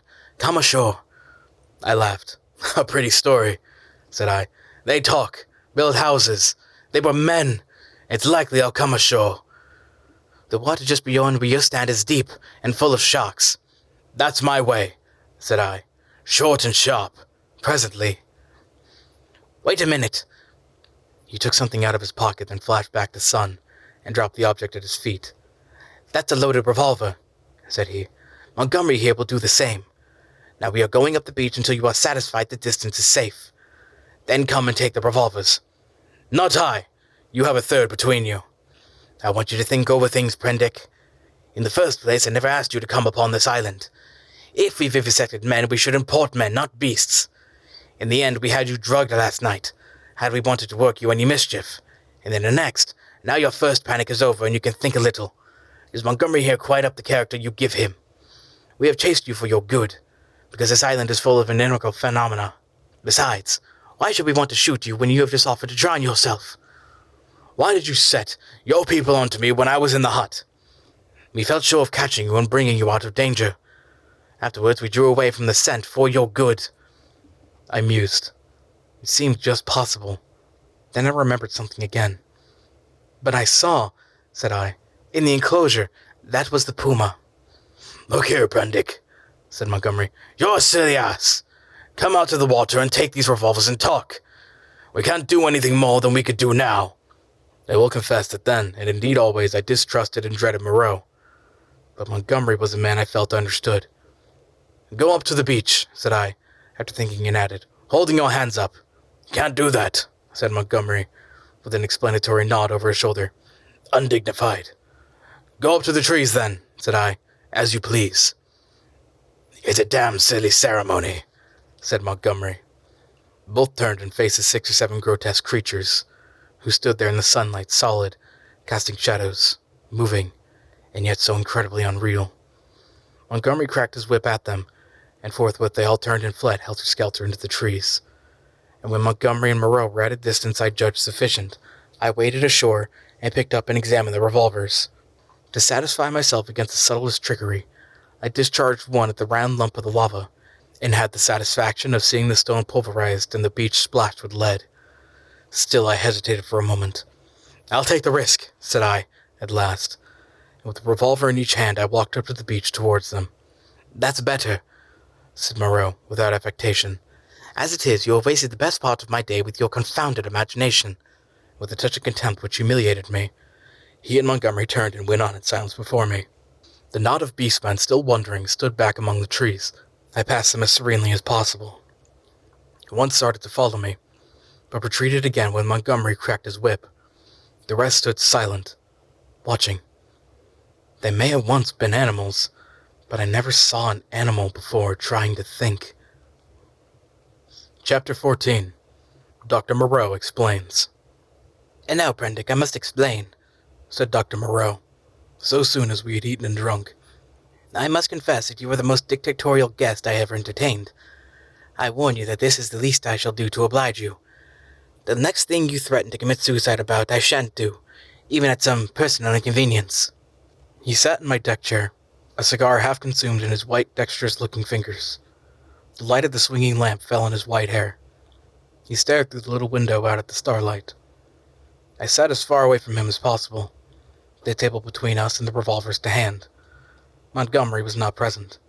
I did not care to be with the two of them in such a little room. "You admit that the vivisected human being, as you called it, is, after all, only the puma?" said Moreau. He had made me visit that horror in the inner room, to assure myself of its inhumanity. "It is the puma," I said. "Still alive, but so cut and mutilated as I pray I may never see living flesh again. Of all vile—" Never mind that, said Moreau. At least, spare me those youthful horrors. Montgomery used to be just the same. You admit that it is the puma. Now be quiet while I reel off my psychological lecture to you. And forthwith, beginning in the tone of a man supremely bored, but presently warming a little, he explained his work to me. He was very simple and convincing. Now and then there was a touch of sarcasm in his voice. Presently I found myself hot with shame at our mutual positions. The creatures I had seen were not men, had never been men. They were animals, humanized animals, triumphs of vivisection. You forget that a skilled vivisector can do with living things, said Moreau. For my own part, I'm puzzled why the things I have done here had not been done before. Small efforts, of course, had been made. Amputation, tongue-cutting, excisions. Of course, you know a squint may be induced or cured by surgery. Then in the case of excisions, you have all kinds of secondary changes, pigmentary disturbances, modifications of the passions, alterations of the secretion of fatty tissue. I have no doubt you have heard of these things. Of course, said I. But these foul creatures of yours— All in good time, he said, waving his hand at me. I am only beginning. Those are trivial cases of alteration. Surgery can do better things than that. There is building up as well as breaking down and changing. You have heard, perhaps, of a common surgical operation restored to in cases where the nose has been destroyed. A flap of skin is cut from the forehead, turned down on the nose, and heals in the new position. This is a kind of grafting in a new position of part in an animal upon itself. Grafting of freshly obtained material from another animal is also possible. The case of teeth, for example. The grafting of skin and bone is done to facilitate healing. The surgeon places in the middle of the wound pieces of skin snipped from another animal, and fragments of bone from a victim freshly killed. Hunter's cockspur, possibly you have heard of that, flourished in the bull's neck, and the rhinoceros rats of the Algerian zouaves are also to be thought of. Monsters manufactured by transferring a slip from the tail of an ordinary rat to its snout, and allowing it to heal in that position. Monsters manufactured, said I. Then you mean to tell me— Yes. These creatures you have seen are animals carved and wrought into new shapes. To that, so the study of the plasticity of living forms for my life has been devoted. I have studied for years, gaining in knowledge as I go. I see you look horrified, and yet I am telling you nothing new. It all lay in the surface of practical anatomy years ago, but no one had the temerity to touch it. It is not simply the outward form of an animal which I can change. The physiology, the chemical rhythm of the creature, may also be made to undergo an enduring modification, of which vaccination and other methods of inoculation for living or dead matter are examples that will, no doubt, be familiar to you. A similar operation is the transfusion of blood, with which subject indeed I began. These are familiar cases. Less so, and probably far more extensive, are the operations of those medieval practitioners who made dwarves and beggar cripples, show monsters, some vestiges of whose art still remain in the preliminary manipulation of the young mountebank or contortionist. Victor Hugo gives an account of them in Le Marquis. But perhaps my meaning grows plain now. You begin to see that it is a possible thing to transplant tissue from one part of an animal to another, or from one animal to another to alter its chemical reactions and methods of growth, to modify the articulation of its limbs, and indeed, to change its most intimate structure. And yet this extraordinary branch of knowledge has never been sought of an end, and systematically by modern investigators until I took it up. Some such things have been hit upon in the last resort of surgery. Most of the kindred evidence that will recur to your mind has been demonstrated as if it were by accidents, by tyrants, by criminals, by the breeders of horses and dogs, by all kinds of untrained, clumsily-handed men working for their own intermediate ends. I was the first man to take up this question armed with antiseptic surgery, and with a really scientific knowledge of the laws of growth. Yet one would imagine it would have been practiced in secret before. Such creatures as the Siamese twins, and in the vaults of the Inquisition. No doubt their chief aim was artistic torture, but some at least of the Inquisitors must have had a touch of scientific curiosity. But, said I, these things, these animals talk. He said that was so, and proceeded to point out that the possibility of vivisection does not stop at a mere physical metamorphosis. A pig may be educated. The mental structure is even less determinate than the bodily. In our growing science of hypnotism, we find the promise of a possibility of superseding old inherent instincts by new suggestions, grafting upon and replacing the inherited fixed ideas. Very much indeed of what we call moral education, he said, In such an artificial modification and perversion of instinct, pugnacity is trained into courageous self-sacrifice, and suppressed sexuality into religious emotion. And the great difference between man and monkey is in the larynx, he continued, in the incapacity to frame delicately different sound symbols by which thought could be sustained. In this I failed to agree with him, but with a certain incivility he declined to note my objection. He repeated that the thing was so, and he continued his account of his work. I asked him why he had taken the human form as a model. There seemed to me then, and there still seems to me now, a strange wickedness in that choice. He confessed that he had chosen the form by chance. I might just as well have worked to form sheeps into llamas and llamas into sheeps. I suppose there is something in the human form that appeals to the artistic turn of mind more powerfully than any animal shape can. But I have not confined myself to man-making. Once or twice. He was silent for a minute, perhaps. These years, how they have slipped by. And here I have wasted a day saving your life, and am now wasting an hour explaining myself. But, said I still do not understand. Where is your justification for inflicting all this pain? The only thing you could excuse vivisection to me would be some application. Precisely, said he. But you see, I am differently constituted. We are on different platforms. You are a materialist. I am not a materialist, I began hotly. In my view, for it is just this question of pain that parts us. So long as visible or audible pain turns you sick, so long as your own pain drives you, so long as pain underlies your propositions about sin, so long, I tell you, you are an animal, thinking a lot less obscurely what an animal feels. This pain, I gave an impatient shrug at such sophistry. Oh, but it is such a little thing. A mind truly open to what science has to teach must see that it is a little thing. It may be that, save in this little planet, this speck of cosmic dust invisible long before the nearest star could be attained. It may be, I say, that nowhere else does this thing called pain occur, but the laws we feel our way towards. Why, even on this earth, even among living things, what pain is there? As he spoke, he drew a little penknife from his pocket, opened the smaller blade, and moved his chair so that I could see his thigh. Then, choosing to place deliberately, he drove the blade into his leg and withdrew it. No doubt, he said. You have seen that before. It does not hurt a pinprick. But what does it show? The capacity for pain is not needed in the muscle, and it is not placed there. It is but little needed in the skin, and only here and there over the thigh is a spot capable of feeling pain. Pain is simply our intrinsic medical advisor to warn us and stimulate us. Not all living flesh is painful, nor is all nerve. Not even all sensory nerve. There's no taint of pain, real pain, in the sensation of the optic nerve. If you wound the optic nerve, you merely see flashes of light, just as disease of the auditory nerve merely means a humming in our ears. Plants do not feel pain, nor the lower animals. It's possible that such animals as the starfish and crayfish do not feel at all.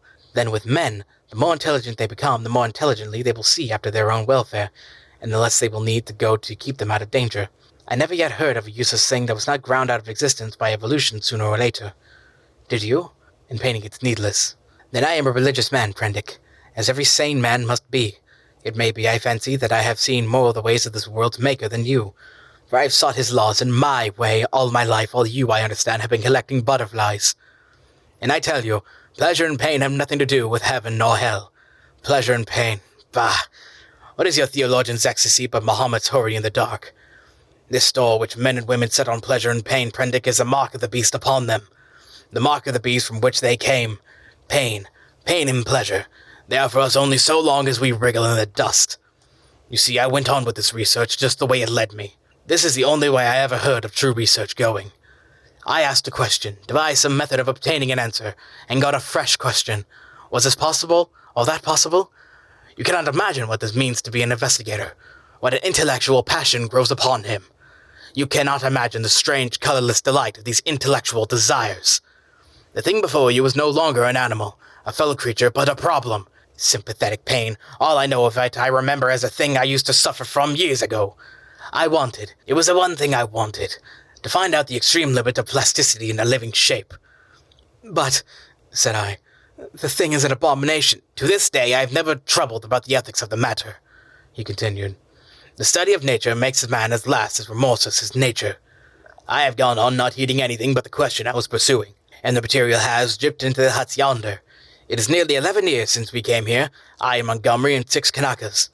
I remember the green stillness of the island, and the empty ocean about us, as though it was yesterday. The place seemed waiting for me. The stores were landed and the house was built. The Kanakas founded some huts near the ravine. I went to work here upon what I had brought with me.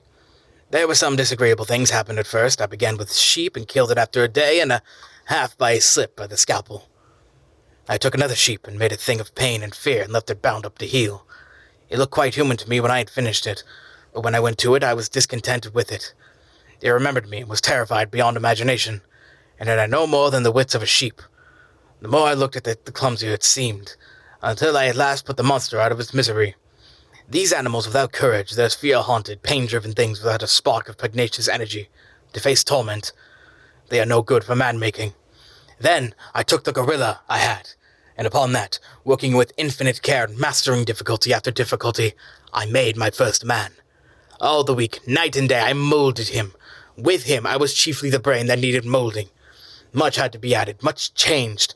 I thought him a fair specimen of the Negroid type when I had finished him, and he lay bandaged, bound and motionless before me. It was only when his life was assured that I left him and came into this room again, and found Montgomery much as you are. You had heard some of the cries as the things grew human, cries like those that disturbed you so. I didn't take him completely into my confidence at first, and the Kanakas too had realized something of it. They were scared out of their wits by the sight of me. I got Montgomery over to me, in a way. But I and he had the hardest job to prevent the Kanakas deserting. Finally they did, so we lost the yacht. I spent many days educating the brute. Altogether I had him for 3 or 4 months. I taught him the rudiments of English, gave him ideas of counting, even made the thing read the alphabet. But at that he was slow, though I met with idiots slower. He began with a clean sheet, mentally, had no memories left in his mind of what he had been. When his scars were quite healed and he was no longer anything but painful and stiff, and able to converse a little, I took him yonder and introduced him to the Kanakas as an interesting stowaway. They were horribly afraid of him at first, somehow, which offended me rather, for I was conceited about him. But his ways seemed so mild, and he was so abject that after a time they received him and took his education in hand. He was quick to learn, very imitative and adaptive, and built himself a hovel rather better, it seemed to me, than their own shanties. There was one among the boys a bit of a missionary, and he taught the thing to read, or at least to pick out letters and give him some rudimentary ideas of morality. But it seems the beast's habits were not all that is desirable. I rested from work for some days after this, and was in a mind to write an account of the whole affair to wake up to English physiology. Then I came upon the creature squatting up in a tree and gibbering at 2 of the Kanakas who had been teasing him. I threatened him, told him the inhumanity of such a proceeding, aroused his sense of shame, and came home, resolved to do better before I took my work back to England. I had been doing better, but somehow the things drift back again. The stubborn beast flesh grows day by day back again. But I mean to do better things still. I mean to conquer this puma, but that's the story. All the Kanaka boys are dead now. One fell overboard on the launch, and one died out of wounded heel that he poisoned in some way with plant juice. 3 went away in the yacht, and I suppose Hope were drowned. The other one was killed. Well, I have replaced them. Montgomery went on, as you are disposed to do at first. And then, what became of the other one? Said I sharply. The other Kanaka who was killed.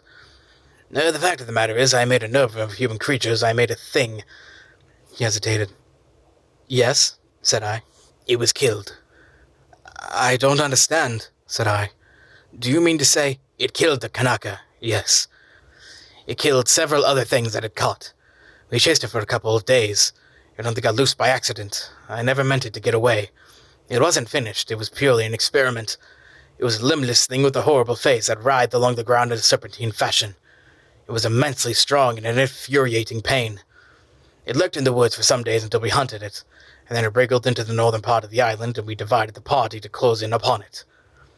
Montgomery insisted upon coming with me. The man had a rifle, and when his body was found, one of the barrels was curved into the shape of an S and very nearly bitten through. Montgomery shot the thing. After that I struck the ideal of humanity, except for little things. He became silent.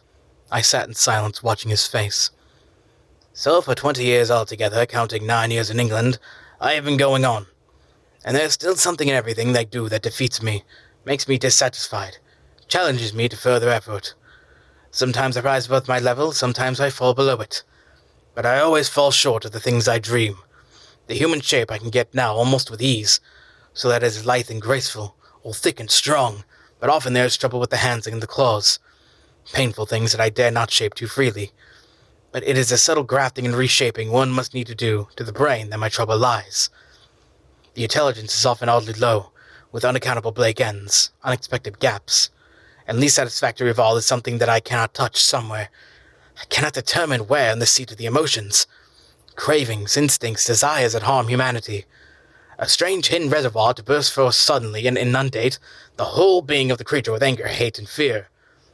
These creatures of mine seem strange and uncanny to you so soon as you began to observe them. But to me, just after I make them, they seem to be indisputably human beings. It's afterwards as I observe them that the persuasion fades. First one animal trait, then another creeps to the surface and stares out at me. But I will conquer yet. Each time I dip a living creature into the bath of burning pain, I say, this time I will burn out all the animal. This time I will make a rational creature of my own. After all, what is 10 years? Men have been 100,000 in the making. He thought darkly. But I am drawing near the fastness, this puma of mine. After a silence. And they revert. As soon as my hand is taken from them, the beast begins to creep back, begins to assert itself again. Another long silence. Then you take the things you make into those dens? Said I. They go. I turn them out where I begin to feel the beast is in them, and presently they wander there. They all dread this house and me. There is a kind of travesty of humanity over there. Montgomery knows about it, for he interferes in their affairs. He has trained one or two of them to our service. He's ashamed of it, but I believe he half likes some of those beasts. It's his business, not mine. They only sicken me with a sense of failure. I take no interest in them. I fancy they follow in the lines of the Kanaka missionary marked out, and have a kind of mockery of a rational life, those poor beasts. There's something they call the law, sing hymns about all thine. They build themselves their dens, gather fruit and pull herbs, marry, even. But I can see through it all, see into their very souls, and see nothing but the souls of beasts. Beasts that perish, anger, and the lust to live and gratify themselves. Yet they're odd, complex, like everything else alive. There is a kind of upward striving in them, part vanity, part waste sexual emotion, part waste curiosity. It only mocks me. I have some hope in this puma. I have worked hard at her head and brain. And now, said he, standing up after a long gap of silence during which we had each pursued our own thoughts. What do you think? Are you still in fear of me? I looked at him, and saw but a white-faced, white-haired man with calm eyes.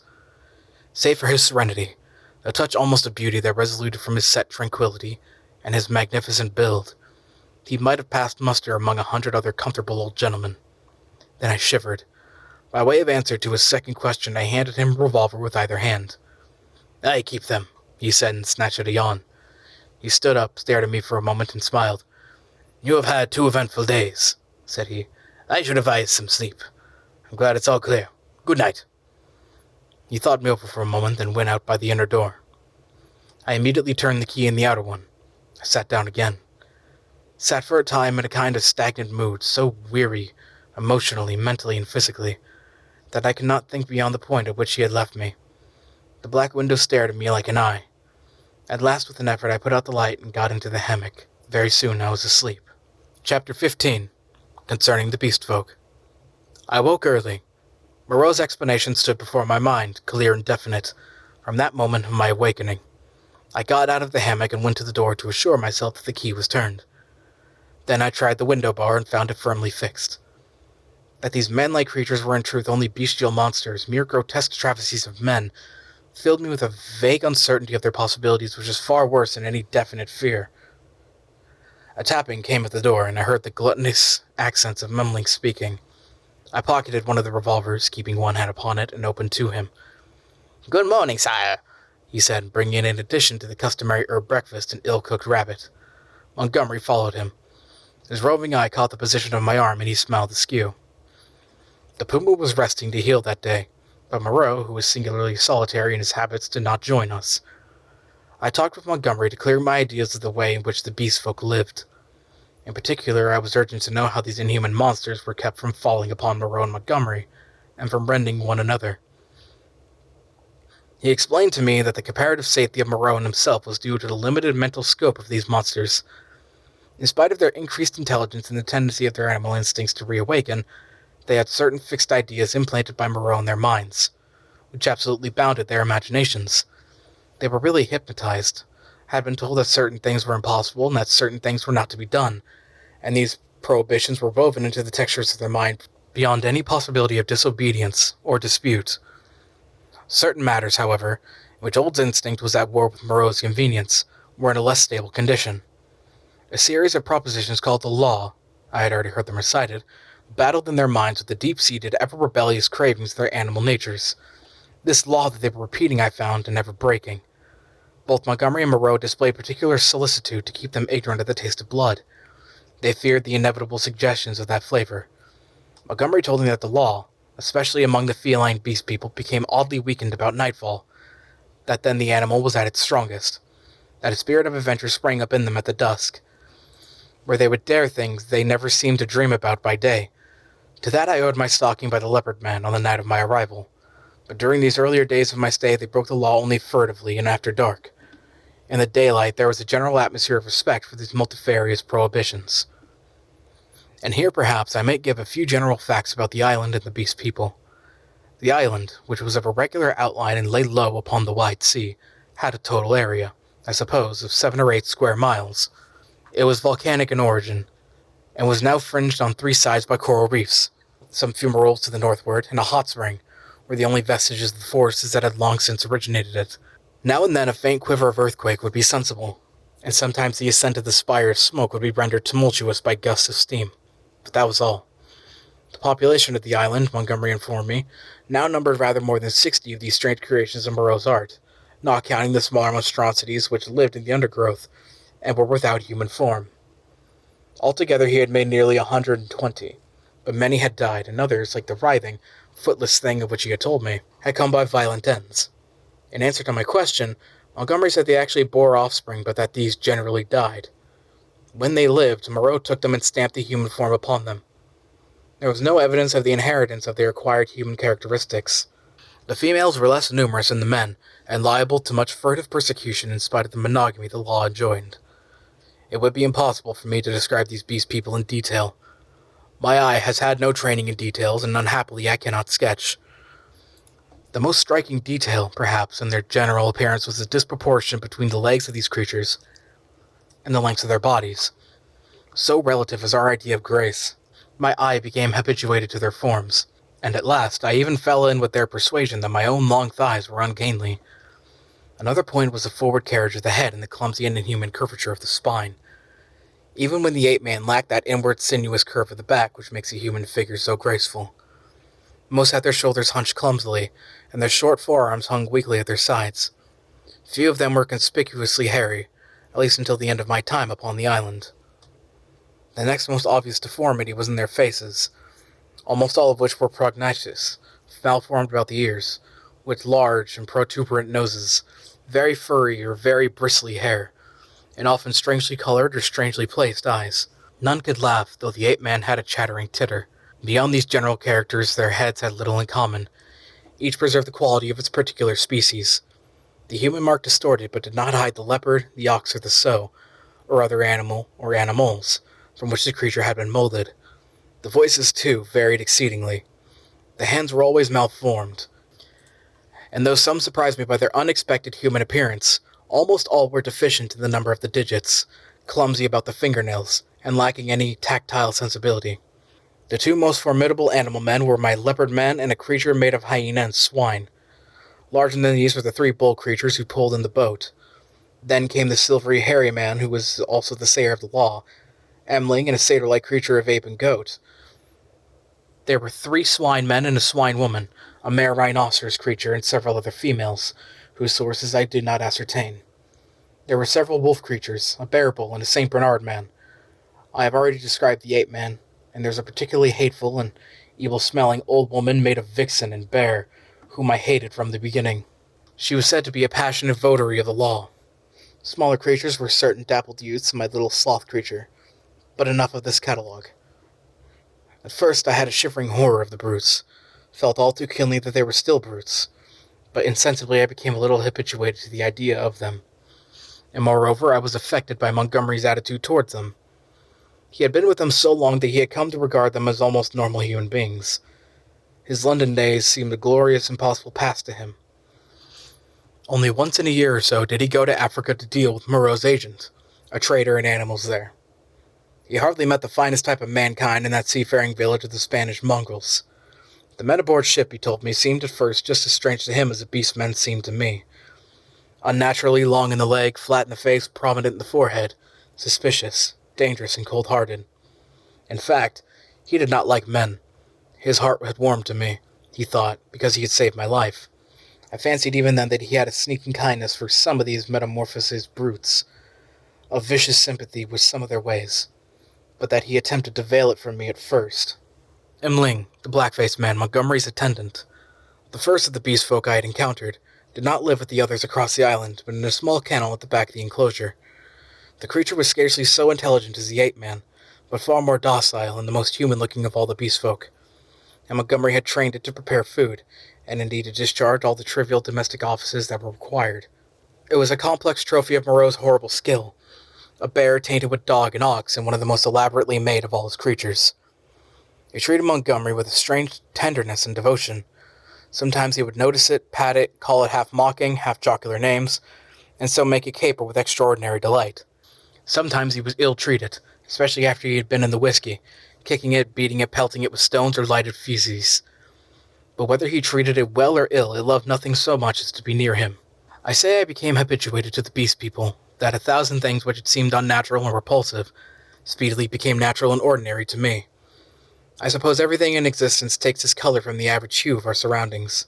Montgomery and Moreau were too peculiar an individual to keep my general impressions of humanity well defined. I would see one of the clumsy bovine creatures who had worked the launch treading heavily through the undergrowth, and find myself asking, trying hard to recall, how he differed from some really human yokel trudging home from his mechanical labors. Or I would meet the fox-bear woman's vulpine, shifty face, strangely human in its speculative cunning, and even imagine I had met it before in some city byway. Yet every now and then the beast would flash out upon me beyond doubt or denial. An ugly-looking man, a hunchback human savage to all appearances, squatting in the aperture of one of the dens, would stretch his arms and yawn, showing with startling suddenness scissored-edged scissors and saber-like canines, keen and brilliant as knives, and in some narrow pathway, glancing with a transitory daring into the eyes of some lithe, white-swathed female figure I would suddenly see, with a spasmodic revulsion, that she had slit-like pupils, or glancing down note the curving tail with which she held her shapeless wrap around her.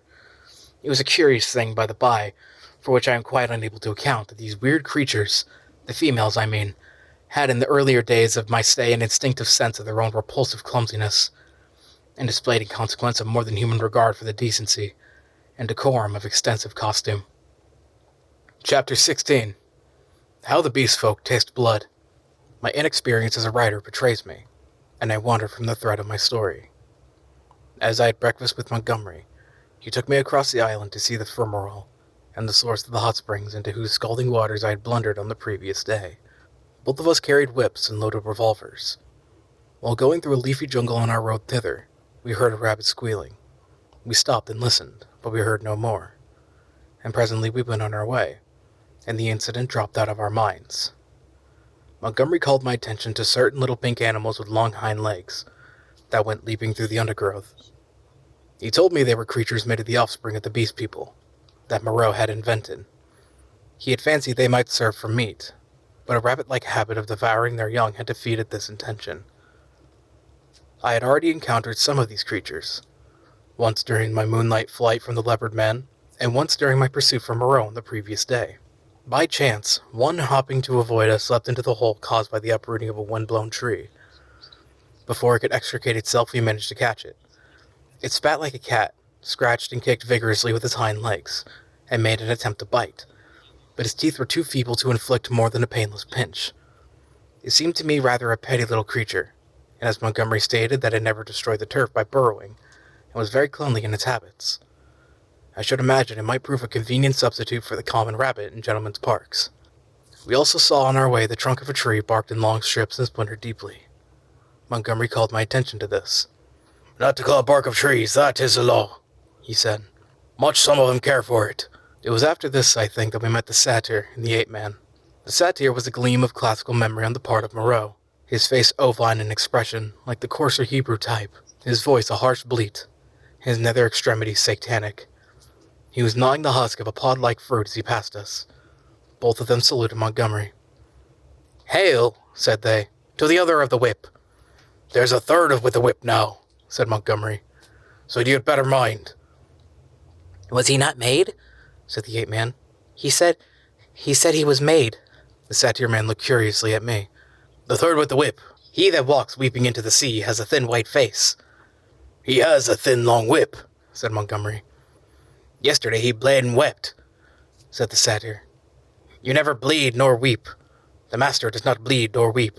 "Ollendorf again, beggar," said Montgomery. "You'll bleed and weep if you don't look out." "He has 5 fingers. He is a 5-man like me," said the ape-man. "Come along, Prendick," said Montgomery, taking my arm, and I went on with him. The satyr and the ape-man stood watching us and making other remarks to each other. "He says nothing," said the satyr. "Men have voices." "Yesterday he asked me of things to eat," said the ape-man. "He did not know." Then they spoke inaudible things, and I heard the satyr laughing. It was on our way back that we came upon the dead rabbit. The red body of the wretched little beast was rent to pieces, many of the ribs stripped white, and the backbone indisputably gnawed. At that, Montgomery stopped. "Good God!"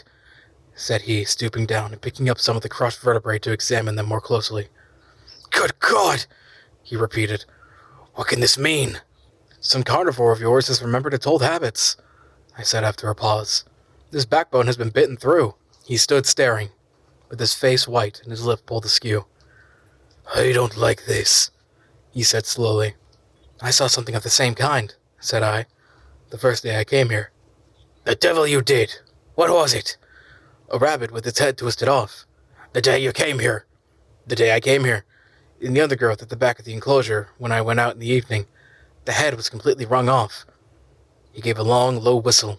"And what is more, I have an idea which of your brutes did the thing. It's only a suspicion, you know. Before I came on the rabbit, I saw one of your monsters drinking in the stream." "Sucking his drink?" "Yes." "Not to suck your drink, that is the law. Much the brutes care for the law, eh? When Moreau's not about." "It was the brute who chased me." "Of course," said Montgomery. "It's just the way with carnivores. After a kill, they drink. It's the taste of blood, you know. What was the brute like?" he continued. "Would you know him again?" He glanced about us, standing astride over the mess of dead rabbit, his eyes roving among the shadows and screens of greenery, the lurking places and ambuscades of the forest that bounded us in. "The taste of blood," he said again. He took out his revolver, examined the cartridges in it, and replaced it. Then he began to pull at his dropping lip. "I think I should know the brute again," I said. "I stunned him. He ought to have a handsome bruise on the forehead of him." "But then we have to prove that he killed the rabbit," said Montgomery. "I wish I never brought the things here." I should have gone on, but he stayed there thinking over the mangled rabbit in a puzzled-headed way. As it was, I went to such a distance that the rabbit's remains were hidden.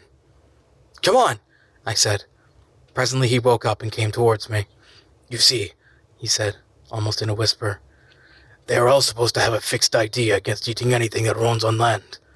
If some brute has by any accident tasted blood..." We went on some way in silence. "I wonder what can have happened," he said to himself. Then, after a pause again, "I did a foolish thing the other day. That servant of mine. I showed him how to skin and cook a rabbit. He told. I saw him licking his hands. It never occurred to me. Then, we must put a stop to this. I must tell Moreau." He could think of nothing else on our homeward journey. Moreau took the matter even more seriously than Montgomery, and I need scarcely say that I was affected by their evident consternation. "We must make an example," said Moreau. "I have no doubt in my own mind that the leopard man was a sinner. How can we prove it? I wish, Montgomery, you had kept your taste for meat in hand, and gone without these exciting novelties. We may find ourselves in a mess yet, through it." "I was a silly ass," said Montgomery, "but the thing's done now. And you said I might have them, you know." "We must see to this thing at once," said Moreau. "I suppose if anything should turn up, Emling can take care of himself?" "I'm not sure of Emling," said Montgomery. "I think I ought to know him." In the afternoon, Moreau, Montgomery, myself, and Emling went across the island to the huts in the ravine. We 3 were armed. Emling carried the little hatchet he used in chopping firewood, and some coils of wire. Moreau had a huge cowherd's horn slung over his shoulder. "You will see a gathering of the beast people," said Montgomery. "It is a pretty sight." Moreau said not a word on the way, but the expression of his heavy white-fringed face was grimly set. We crossed the ravine down which smoked the stream of hot water, and followed the winding pathway through the canebrakes, until we reached a wide area covered over with a thick powdery yellow substance, which I believe was sulfur. Above the shoulder of the weedy bank the sea glittered. We came to a kind of shallow natural amphitheater, and here the four of us halted. Then Moreau sounded the horn, and broke the sleeping stillness of the tropical afternoon. He must have had strong lungs. The hooting note rose and rose amidst its echoes, to at last an ear-penetrating intensity. "Ah!" said Moreau, letting the curved instrument fall to his side again. Immediately there was a crashing through the yellow canes, and a sound of voices from the dense green jungle that marked the morass through which I had run on the previous day. Then at 3 or 4 points on the edge of the sulphurous area appeared the grotesque forms of the beast people, hurrying towards us. I could not help a creeping horror, as I perceived first one, and then another, trot out from the trees or reeds and come shambling along over the hot dust. But Moreau and Montgomery stood calmly enough, and perforce I stuck beside them. First to arrive was a satyr, strangely unreal for all that he cast a shadow and tossed the dust with his hoofs. After him from the brake came a monstrous lout, a thing of horse and rhinoceros, chewing a straw as it came. Then appeared the swine woman and 2 wolf women. Then the fox bear witch, with her red eyes and their peaked red face, and then others, all hurrying eagerly. As they came forward, they began to cringe towards Moreau and chant, quite regardless of one another, fragments of the latter half of the litany of the law. "His is the hand that wounds, his is the hand that heals," and so forth. As soon as they had approached within a distance of perhaps 30 yards, they halted, and bowing on knees and elbows began flinging the white dust upon their heads. Imagine the scene if you can. We 3 blue-clad men with our misshapen black-faced attendant, standing in a wide expanse of sunlit yellow dust under the blazing blue sky, and surrounded by the circle of crouching and gesticulating monstrosities, some almost human save in their subtle expression and gestures, some like cripples, some so strangely distorted as to resemble nothing but the denizens of our wildest dreams. And beyond, the reedy lines of a canebrake in one direction, a dense tangle of palm trees on the other, separating us from the ravine with the huts, and to the north, the hazy horizon of the Pacific Ocean. 62, 63, counted Moreau. "There are 4 more. I do not see the leopard man." Presently Moreau sounded the great horn again, and at the sound of it all the beast people writhed and groveled in the dust. Then, slinking out at the canebrake, stooping near the ground and trying to join the dust-throwing circle behind Moreau's back, came the leopard man. The last of the beast people to arrive was the little ape man. The earlier animals, hot and weary with the groveling, shot vicious glances at him. "Cease!" said Moreau, in his firm, loud voice, and the beast people sat back upon their hams and rested for their worshipping. "Where is the sayer of the law?" said Moreau, and the hairy grey monster bowed his face in the dust. "Say the words!" Forthwith all in his kneeling assembly, swaying from side to side and dashing up the sulphur with their hands, first the right hand in a puff of dust, and then the left, began once more to chant their strange litany, when they reached, "Not to eat flesh or fish, that is the law." Moreau held up his lank white hand. "Stop!" he cried, and there fell absolute silence upon all. I think they all knew and dreaded what was coming. I looked round at their strange faces. When I saw their wincing attitudes and the furtive dread in their bright eyes, I wondered that I had ever believed them to be men. "That law has been broken," said Moreau. "None escape," from the faceless creature with the silvery hair. "None escape," repeated the kneeling circle of the beast people. "Who is he?" cried Moreau, and looked round at their faces, cracking his whip. I fancied the hyena swine looking dejected, so too did the leopard man. Moreau stopped, facing this creature, who cringed towards him with the memory and dread of infinite torment. "Who is he?" repeated Moreau in a voice of thunder. "Evil is he who breaks the law," chanted the sayer of the law. Moreau looked into the eyes of the leopard man, and seemed to be dragging the very soul out of the creature. "Who breaks the law?" said Moreau, taking his eyes off his victim, and turning towards us. It seemed to me there was a touch of exultation in his voice. "Goes back to the house of pain," they all clamored. "Goes back to the house of pain, O master." "Back to the house of pain! Back to the house of pain!" gabbled the ape-man, as though the idea was sweet to him. "Do you hear?" said Moreau, turning back to the criminal. "My friend, hello!" For the leopard man, released from Moreau's eye, has risen straight from his knees, and now, with eyes of flame and his huge feline tusk flashing out from under his curling lips, leapt toward his tormentor. I am convinced that the only madness of unendurable fear could have prompted this attack. The whole circle of 80 monsters seemed to rise about this. I drew my revolver. The two figures collided. I saw Moreau reeling back from the leopard man's blow. There was a furious yelling and howling all about us. Everyone was moving rapidly. For a moment, I thought it was a general revolt. The furious face of the leopard man flashed by mine, with Emling close in pursuit. I saw the yellow eyes of the hyena swine blazing with excitement, his attitude as if he were half resolved to attack me. The satyr, too, glared at me over the hyena swine's hunched shoulders. I heard the crack of Moreau's pistol, and saw the pink flash dart across the tumult. The whole crowd seemed to swing round in the direction of the glint of fire, and I too was swung round by the magnetism of the movement. In another second I was running, one of a tumultuous shouting crowd, in pursuit of the escaping leopard man. That is all I can tell definitely. I saw the leopard man strike Moreau, and then everything spun about me until I was running headlong. Emling was ahead, close in pursuit of the fugitive. Behind, their tongues already lolling out, ran the wolf woman in great leaping strides. The swine folk followed, squealing with excitement, and the two bull men in their swathings of white.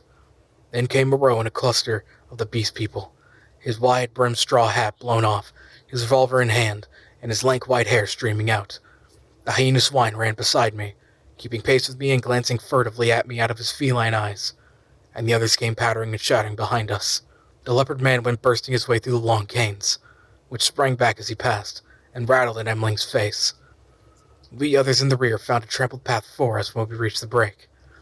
The chase lay through the break for perhaps a quarter of a mile, and then plunged into a dense thicket, which retarded our movements exceedingly, though we went through it in a crowd together, fronds flicking into our faces, ropey creatures catching us under the chin and gripping our ankles, thorny plants hooking into and tearing cloth and flesh together. "He has gone on all fours through this," panted Moreau, now just ahead of me. "Not escape," said the wolf bear, laughing into my face with the exultation of hunting. We burst out again among rocks, and saw the quarry ahead running lightly on all fours, and snarling at us over his shoulder. At that the wolf folk howled with delight. The thing was still clothed, and at a distance his face still seemed human, but the carriage of its forelimbs was feline, and the furtive droop of his shoulder was distinctly that of a hunted animal. It leapt over some thorny yellow-flowering bushes, and was hidden. Emling was halfway across the space. Most of us now had lost the first speed of the chase, and had fallen into a longer and steadier stride. I saw as we traversed the open that the pursuit was now spreading from a column into a line. The hyena swine still ran close to me, watching me as it ran, every now and then puckering its muzzle with a snarling laugh. At the edge of the rocks the leopard man, realizing that he was making for the projecting cape upon which he had stalked me on the night of my arrival, had doubled in the undergrowth, but Montgomery had seen the maneuver and turned him again. So panting, tumbling against rocks, torn by brambles, impeded by ferns and reeds, I helped to pursue the leopard man who had broken the law, and the hyena swine ran, laughing savagely, by my side. I staggered on, my head reeling and my heart beating against my ribs, tired almost to death, and yet not daring to lose sight of the chase lest I should be left alone with this horrible companion. I staggered on in spite of infinite fatigue of the dense heat of the tropical afternoon. At last the fury of the hunt slackened. We had pinned the wretched brute into the corner of the island. Moreau, whip in hand, marshaled us all into an irregular line, and we advanced now slowly, shouting to one another as we advanced and tightening the cordon about our victim. He lurked noiseless and invisible in the bushes through which I had run from him during that midnight pursuit. "Steady!" cried Moreau. "Steady!" At the end of the line, crept round the tangle and undergrowth and hemmed the brood in. "Where a rush?" came the voice of Montgomery from beyond the thicket. I was on the slope above the bushes. Montgomery and Moreau beat along the beach beneath. Slowly we pushed in among the fretted network of branches and leaves. The quarry was silent. "Back to the House of Pain! The House of Pain! The House of Pain!" yelped the voice of the ape-man some 20 yards to the right. When I heard that, I forgave the poor wretch all the fear he had inspired in me. I heard the twigs snap, and the boughs swish aside before the heavy tread of the horse rhinoceros upon my right. And suddenly, through a polygon of green, in the half-darkness under the luxuriant growth, I saw the creature we were hunting. I halted. He was crouched together into the smallest possible compass. His luminous green eyes turned over his shoulder regarding me. It may seem a strange contradiction in me. I cannot explain the fact. But now, seeing the creature there in a perfectly animal attitude, with the light gleaming in its eyes and its imperfectly human face distorted with terror. I realized again the fact of its humanity. In another moment, other of its pursuers would see it, and it would be overpowered and captured, to experience once more the horrible tortures of the enclosure. Abruptly, I slipped out my revolver, aimed between its terror-struck eyes, and fired. As I did so, the hyena swine saw the thing and flung itself upon it with an eager cry, thrusting thirsty teeth into its neck. All about me, the green masses of the thicket were swaying and cracking as the beast people came rushing together. One face and then another appeared. "Don't kill it, Prendick!" cried Moreau. "Don't kill it!" And I saw him stooping as he pushed through under the fronds of the big ferns. In another moment he had beaten off the hyena swine with the handle of his whip, and he and Montgomery were keeping away the excited carnivorous beast people, and particularly Em Ling, from the still quivering body. The hairy gray thing came sniffing at the corpse under my arm. The other animals in their animal ardor jostled me to get a nearer view. "Confound you, Prendick!" said Moreau. "I wanted him!" "I'm sorry," said I, though I was not. It was the impulse of the moment. I felt sick with exertion and excitement. Turning, I pushed my way out of the crowding beast people, and went on alone up the slope toward the higher part of the headland. Under the shouted directions of Moreau, I heard the 3 white-swathed bullmen begin dragging the victim down towards the water. It was now easy for me to be alone. The beast people manifested a quite human curiosity about the dead body, and followed it to a thick knot, sniffing and growling at it as the bullmen dragged it down the beach. I went to the headland and watched the bullmen, black against the evening sky as they carried the weighted dead body out to sea. And like a wave across my mind came the realization of the unspeakable aimlessness of things upon the island. Upon the beach, among the rocks beneath me, were the 8 men, the hyena swine, and several other of the beast people, standing about Montgomery and Moreau. They were all still intensely excited, and all overflowing with noisy expressions of their loyalty to the law. Yet I felt an absolute assurance in my own mind that the hyena swine was implicated in the rapid killing. A strange persuasion came upon me, save for the grossness of the line, the grotesqueness of the forms. I had here before me the whole balance of human life in miniature, the whole interplay of instinct, reason, and fate in its simplest form. The leopard man had happened to go under. That was all the difference. Poor brute. Poor brutes. I began to see the viler aspects of Moreau's cruelty. I had not thought before of the pain and trouble that came of these poor victims after they had passed from Moreau's hands. I had shivered only at the days of the actual torment in the enclosure, but now that seemed to me the lesser part. Before, they had been beasts, their instincts fitly adapted to their surroundings, and happy as living things may be. Now they stumbled in the shackles of humanity, lived in a fear that never died, fretted by a law they could not understand. Their mock-human existence, begun in an agony, was one long internal struggle, one long dread of Moreau. And for what? It was the wantonness of it that stirred me. Had Moreau had any intelligible object, I could have sympathized at least a little with him. I am not so squeamish about pain as that. I could have forgiven him a little even, had his motive been only hate. But he was so irresponsible, so utterly careless.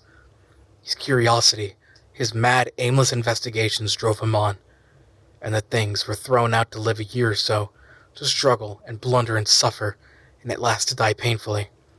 They were wretched in themselves. The old animal hate moved them to trouble one another.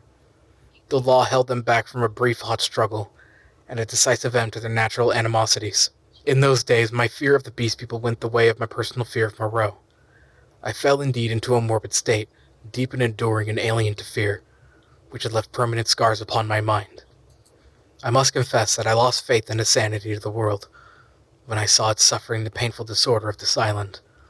A blind fate, a vast pitiless mechanism, seemed to cut and shape the fabric of existence, and I, Moreau, by his passion for research, Montgomery by his passion for drink, the beast people with their instincts and mental restrictions, were torn and crushed, ruthlessly, inevitably, amid the infinite complexity of all its incessant wheels. But this condition had not come all at once. I think indeed that I anticipate a little in speaking of it now. Chapter 17. A Catastrophe. Scarcely 6 weeks passed before I had lost every feeling but dislike and abhorrence for this infamous experiment of Moreau's. My one idea was to get away from these horrible caricatures of my Maker's image, back to the sweet and wholesome intercourse of men. My fellow creatures, from whom I was thus separated, began to assume idyllic virtue and beauty in my memory. My first friendship with Montgomery did not increase. His long separation from humanity, his secret vice of drunkenness, his evident sympathy with the beast people tainted him to me. Several times I let him go alone among them. I avoided intercourse with them in every possible way. I spent an increasing proportion of my time upon the beach, looking for some liberating sail that never appeared, until one day there fell upon us an appalling disaster, which put an altogether different aspect upon my strange surroundings. It was about 7 or 8 weeks after my landing, rather more I think, though I had not troubled to keep account of the time, when this catastrophe occurred. It happened in the early morning, I should think about 6.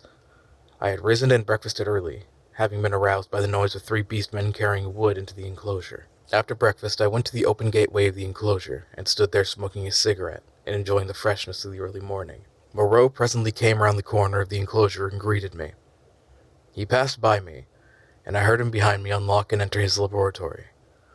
So indurated was I at the time to the abomination of the place, that I heard without a touch of emotion the puma victim begin another day of torture. It met its persecutor with a shriek, almost exactly like that of an angry virago.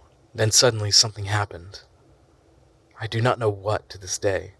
I heard a short, sharp cry behind me, a fall, and turning saw an awful face rushing upon me. Not human, not animal, but hellish brown, seamed with red branching scars.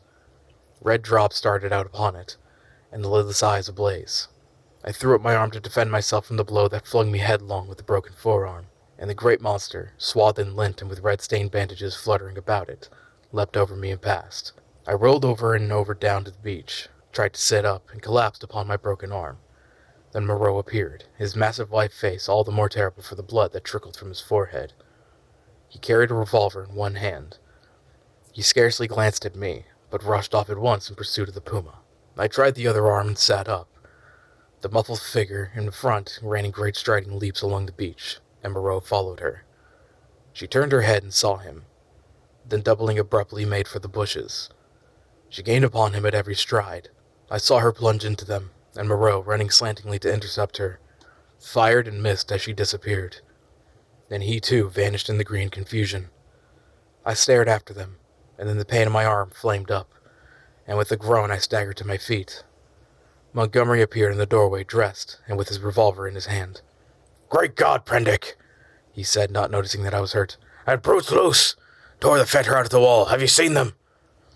And sharply seeing I gripped my arm. "What's the matter?" "I was standing in the doorway," said I. He came forward and took my arm. "Aye, blood on the sleeve," said he, and rolled back the flannel. He pocketed his weapon, felt my arm about painfully, and led me inside. "Your arm is broken," he said, and then, "Tell me exactly how it happened. What happened?" I told him what I had seen, told him in broken sentences, with gasps of pain between them, and very dexterously and swiftly he bound my arm meanwhile. He slung it from my shoulder, stood back, and looked at me. "You'll do," he said. "And now?" he thought. Then he went out and locked the gates of the enclosure. He was absent some time. I was chiefly concerned about my arm. The incident seemed merely one more of many horrible things. I sat down in my deck chair, and I must admit swore heartily at the island. The first dull feeling of injury in my arm had already given way to a burning pain when Montgomery reappeared. His face was rather pale, and he showed more of his lower gums than ever. "I can neither see nor hear anything of him," he said. "I've been thinking he may want my help." He stared at me with his expressionless eyes. "That was a strong brute," he said. "He'd simply wrenched his fetter out of the wall." He went to the window, then to the door, and then turned to me. "I shall go after him," he said. "There's another revolver I can leave with you. To tell you the truth, I feel anxious somehow." He obtained the weapon and put it ready to my hand on the table, then went out, leaving a restless contagion in the air. I did not sit long after he left, but took the revolver in hand and went to the doorway. The morning was as still as death. Not a whisper of wind was stirring. The sea was like polished glass, the sky empty, the beach desolate. In my half-excited, half-feverish state, the stillness of things oppressed me. I tried to whistle, and the tune died away. I swore again the second time that morning. Then I went to the corner of the enclosure and stared inland at the green bush that had swallowed up Moreau and Montgomery. When would they return, and how? Then far away up the beach a little gray beast man appeared, ran down to the water's edge and began splashing about. I strolled back to the doorway, then to the corner again, and so began pacing to and fro like a sentinel upon duty. Once I was arrested by the distant voice of Montgomery bawling, "Cooey! Moreau!" My arm became less painful, but very hot. I got feverish and thirsty. My shadow grew shorter. I watched the distant figure until it went away again. Would Moreau and Montgomery never return? The 3 seabirds began fighting for some stranded treasure. Then from far away, behind the enclosure, I heard a pistol shot. A long silence, and then came another. Then a yelling cry nearer, and another dismal gap of silence. My unfortunate imagination set to work to torment me, and suddenly a shot close by. I went to the corner, startled, and saw Montgomery. His face scarlet, his hair disordered, and the knee of his trousers torn. His face expressed profound consternation. Behind him slouched the beast man Emling, and round Emling's jaws were some queer dark stains. "Has he come?" said Montgomery. "Moreau?" Said I. "No." "My God!" The man was panting, almost sobbing. "Go back in," he said, taking my arm. "They're mad. They're all rushing about mad. What could have happened, I don't know. I'll tell you when my breath comes. Where's some brandy?" Montgomery limped before me into the room and sat down in the deck chair. Emling flung himself just outside the doorway and began panting like a dog. I got Montgomery some brandy and water. He started staring in front of him at nothing, recovering his breath. After some minutes, he began to tell me what had happened. He had followed their track for some way. It was plain enough at first on account of the crushed and broken bushes. White rags torn from the puma's bandages, and occasional smears of blood on the leaves and shrubs of the undergrowth. He lost the track, however, on the stony ground beyond the stream where I had seen the beast man drinking, and went wandering aimlessly westward, shouting Moreau's name. And Emling had come to him carrying a light hatchet.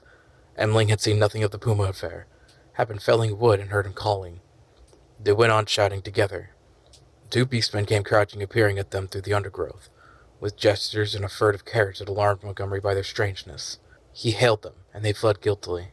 He stopped shouting after that, and after wandering some time farther in an undecided way, determined to visit the hut. He found the ravine deserted. Growing more alarmed every minute, he began to retrace his steps. Then it was he encountered the 2 swine men I had seen dancing on the night of my arrival. Bloodstained, they were about the mouth and intensely excited. They came crashing through the ferns and stopped with fierce faces when they saw him. He cracked his whip in some trepidation, and forthwith they rushed at him. Never before had a beast man dared to do that. One he shot through the head, Emling flung himself upon the other, and the 2 rolled grappling. Emling got his brood under, and with his teeth in his throat, Montgomery shot that too as a struggle at Emling's grip. He had some difficulty in inducing Emling to come on with him. Thence they had hurried back to me.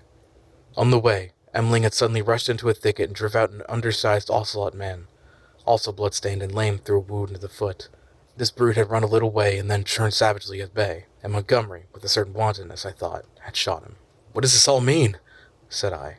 He shook his head, and turned once more to the brandy. Chapter 18. The Finding of Moreau. When I saw Montgomery swallow a 3rd dose of brandy, I took it upon myself to interfere. I was already more than half fuddled. I told him some serious thing must have happened to Moreau by this time, or he would have returned before this, and that it behooved us to ascertain what the catastrophe was. Montgomery raised some feeble objections, and at last agreed. We had some food, and then all 3 of us started. It is possibly due to the tension of my mind at the time, but even now that start in the hot stillness of the tropical afternoon is a singularly vivid impression. Emling went first, his shoulder hunched, his strange black head moving with quick starts as he peered first on this side of the way and then on that. He was unarmed. His axe he had dropped when he encountered the swine men. Teeth were his weapons when it came to fighting. Montgomery followed with stumbling footsteps, his hands in his pockets, his face downcast. He was in a state of muddled sullenness, with me on the account of the brandy. My left arm was in a sling. It was lucky it was my left, and I carried my revolver in my right. Soon we traced a narrow path through the wild luxuriance of the island, going northwestward, and presently Emling stopped, and became rigid with watchfulness. Montgomery also staggered into him, and then stopped too. Then, listening intently, we heard coming through the trees the sound of voices and footsteps approaching us. "He's dead," said a deep, vibrating voice. "He is not dead, he is not dead," jabbered another. We saw, said several voices. "Hello!" suddenly shouted Montgomery. "Hello there!" "Confound you!" said I, and gripped my pistol. There was a silence, then a crashing among the interlacing vegetation, first here, then there. Then half a dozen faces appeared. Strange faces lit by a strange light. Emling made a growling noise in his throat. I recognized the ape-man. I had indeed already identified his voice, and two of the white-swathed, brown-featured creatures I had seen in Montgomery's boat. With these were the two dappled brutes and that gray, horribly crooked creature who stood the law, with gray hair streaming down its cheeks, heavy gray eyebrows and gray locks pouring off from his central parting upon its sloping forehead. A heavy, faceless thing with strange red eyes, looking at it curiously from amidst the green. For a space, no one spoke. Then Montgomery hiccuped. Who said he was dead? The monkey man looked guiltily at the hairy gray thing. He is dead, said this monster. We saw. There was nothing threatening about this detachment at any rate. They seemed awe-stricken and puzzled. Where is he? Said Montgomery. Beyond. And the gray creature pointed. Is there a law now? Asked the monkey man. Is it still to be this and that? Is he dead indeed? Is there a law? Repeated the man in white. Is there a law, thou other with the whip? He is dead, said the hairy gray thing. And they all stood watching us. Prendick, said Montgomery, turning his dull eyes to me. He's dead, evidently. I had been standing behind him during this colloquy. I began to see how things lay with them. I suddenly stepped in front of Montgomery and lifted up my voice. He has changed his shape. He's changed his body, I went on. For a time you will not see him. He is there. I pointed upward, where he can watch you. But you cannot see him, but he can see you. Fear the law. I looked at him squarely. They flinched. He is great. He is good, said the ape-man, peering fearfully upward among the dense trees. And the other thing? I demanded. The thing that bled and ran screaming and sobbing. That is dead too, said the gray thing, still regarding me. That's well, grunted Montgomery. The other with the whip, began the gray thing. Well, said I. Said he was dead. But Montgomery was still sober enough to understand my motive in denying Moreau's death. He is not dead, he said slowly. Not dead at all. No more dead than I am. Some, said I, have broken the law. They will die. Some have died. Show us now where his old body lies. The body he cast away because he had no more need of it. It is this way, man who walked in the sea, said the gray thing. And with these 6 creatures guiding us, we went through the tumult of ferns and creepers and tree stems towards the northwest. Then came a yelling, a crashing among the branches, and a little pink homunculus rushed by us shrieking.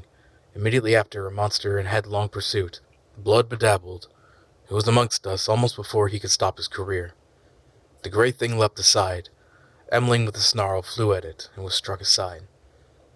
Montgomery fired and missed, bowed his head, threw up his arm, and turned to run. I fired, and the thing still came on. Fired again, point blank, into its ugly face. I saw its features vanish in a flash. Its face was driven in, yet it passed me, gripped Montgomery, and holding him, fell headlong beside him, and pulled him sprawling upon itself in his death agony. I found myself alone with Emling, the dead brute, and the prostrate man. Montgomery raised himself slowly and stared in a muddled way as the shattered beast man beside him. It more than half sobered him. He scrambled to his feet. Then I saw the gray thing returning cautiously through the trees. "See," said I, pointing to the dead brute. "Is the law not alive? This came of breaking the law." He peered at the body. "He sends the fire that kills," said he in his deep voice, repeating part of the ritual. The others gathered round and stared for a space.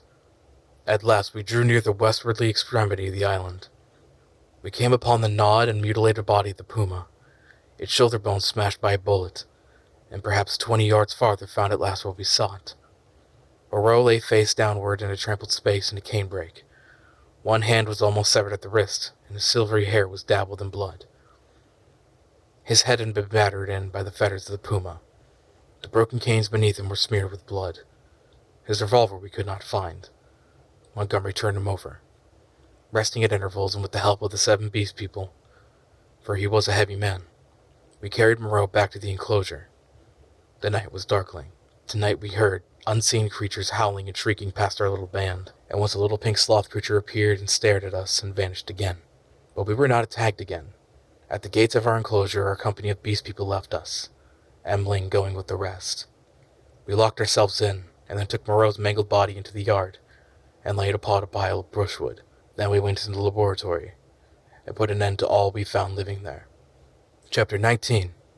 Montgomery's Bank Holiday. When this was accomplished, and we had washed and eaten, Montgomery and I went into a little room and seriously discussed our position for the first time. It was then near midnight. He was almost sober, but greatly disturbed in his mind. He had been strangely under the influence of Moreau's personality. I did not think it had ever occurred to him that Moreau could die.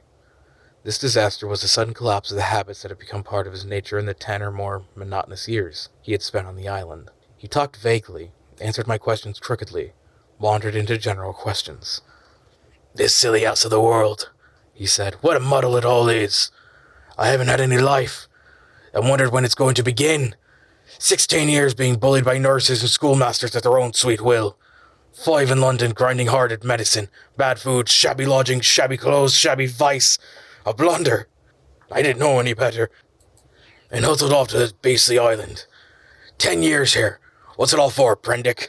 Are we bubbles blown by a baby?" It was hard to deal with such ravings. "The thing we have to think of now," said I, "is how to get away from this island." "What's the good of getting away? I'm an outcast. Where am I to join on? It's all very well for you, Prendick, poor old Moreau. We can't leave him here to have his bones picked, as it is. And besides, what will become of the decent part of the beast folk?" "Well," said I, "that will do tomorrow. I've been thinking we might have to make the brushwood into a pyre and burn his body, and those other things. Then what will happen with the beast folk?" "I don't know. I suppose those are made of beasts of prey that will make silly asses of themselves sooner or later. We can't massacre the lot, can we? I suppose that's what your humanity would suggest. But they'll change. They are sure to change." He talked thus inconclusively until at last I felt my temper going. "Damnation!" he exclaimed with some petulance of mine. "Can't you see I'm in a worse hole than you are?" And he got up and went for the brandy. "Drink," he said, returning. "You logic-chopping, chalky-faced saint of an atheist, drink!" "Not I," said I, and sat grimly watching his face under the yellow paraffin flare, as he drank himself into a garrulous misery. I have a memory of infinite tedium. He wandered into a maudlin defense of the beast people in the Emling. Emling, he said, was the only thing that had ever really cared for him. And suddenly the idea came to him. "I'm damned," said he, staggered to his feet and clutching the brandy bottle. By some flash of intuition I knew what it was he intended. "You don't give drink to that beast," I said, rising and facing him. "Beast," said he. "You're the beast. He takes his liquor like a Christian. Come out of the way, Prendick." "For God's sakes," said I. "Get out of the way," he roared, and suddenly whipped out his revolver. "Very well," said I, and stood aside, half-minded to fall upon him as he put his hand upon the latch, but deterred by the thought of my useless arm. "You've made a beast of yourself. To the beast you may go." He flung the doorway open and stood half-facing me between the yellow lamplight and the pallid glare of the moon. His eye sockets were blotches of black under his stubbly eyebrows. "You're a solemn prig, Prendick, a silly ass. You're always fearing and fancying. We're on the edge of things. I'm bound to cut my throat tomorrow. I'm going to have a damned bank holiday tonight." He turned and went out into the moonlight. "Emling!" he cried. "Emling, old friend!" 3 dim creatures in the silvery light came along the edge of the wan beach. One a white-wrapped creature, the other 2 blotches of blackness following it. They halted, staring. Then I saw Emling's hunched shoulders as he came round the corner of the house. "Drink!" cried Montgomery. "Drink, you brutes! Drink and be men! Damn, I'm the cleverest Moreau forgot this. This is the last touch. Drink, I tell you!" And waving the bottle in his hand, he stared off at the kind of quick trot to the westward, Emling wrangling himself between him and the 3 dim creatures who followed. I went to the doorway. They were already indistinct in the midst of the moonlight before Montgomery halted. I saw him administer a dose of the raw brandy to Emling, and saw the 5 figures melt into one vague patch. "Sing!" I heard Montgomery shout. "Sing all together! Confound old Prendick! That's right. Now again, confound old Prendick!"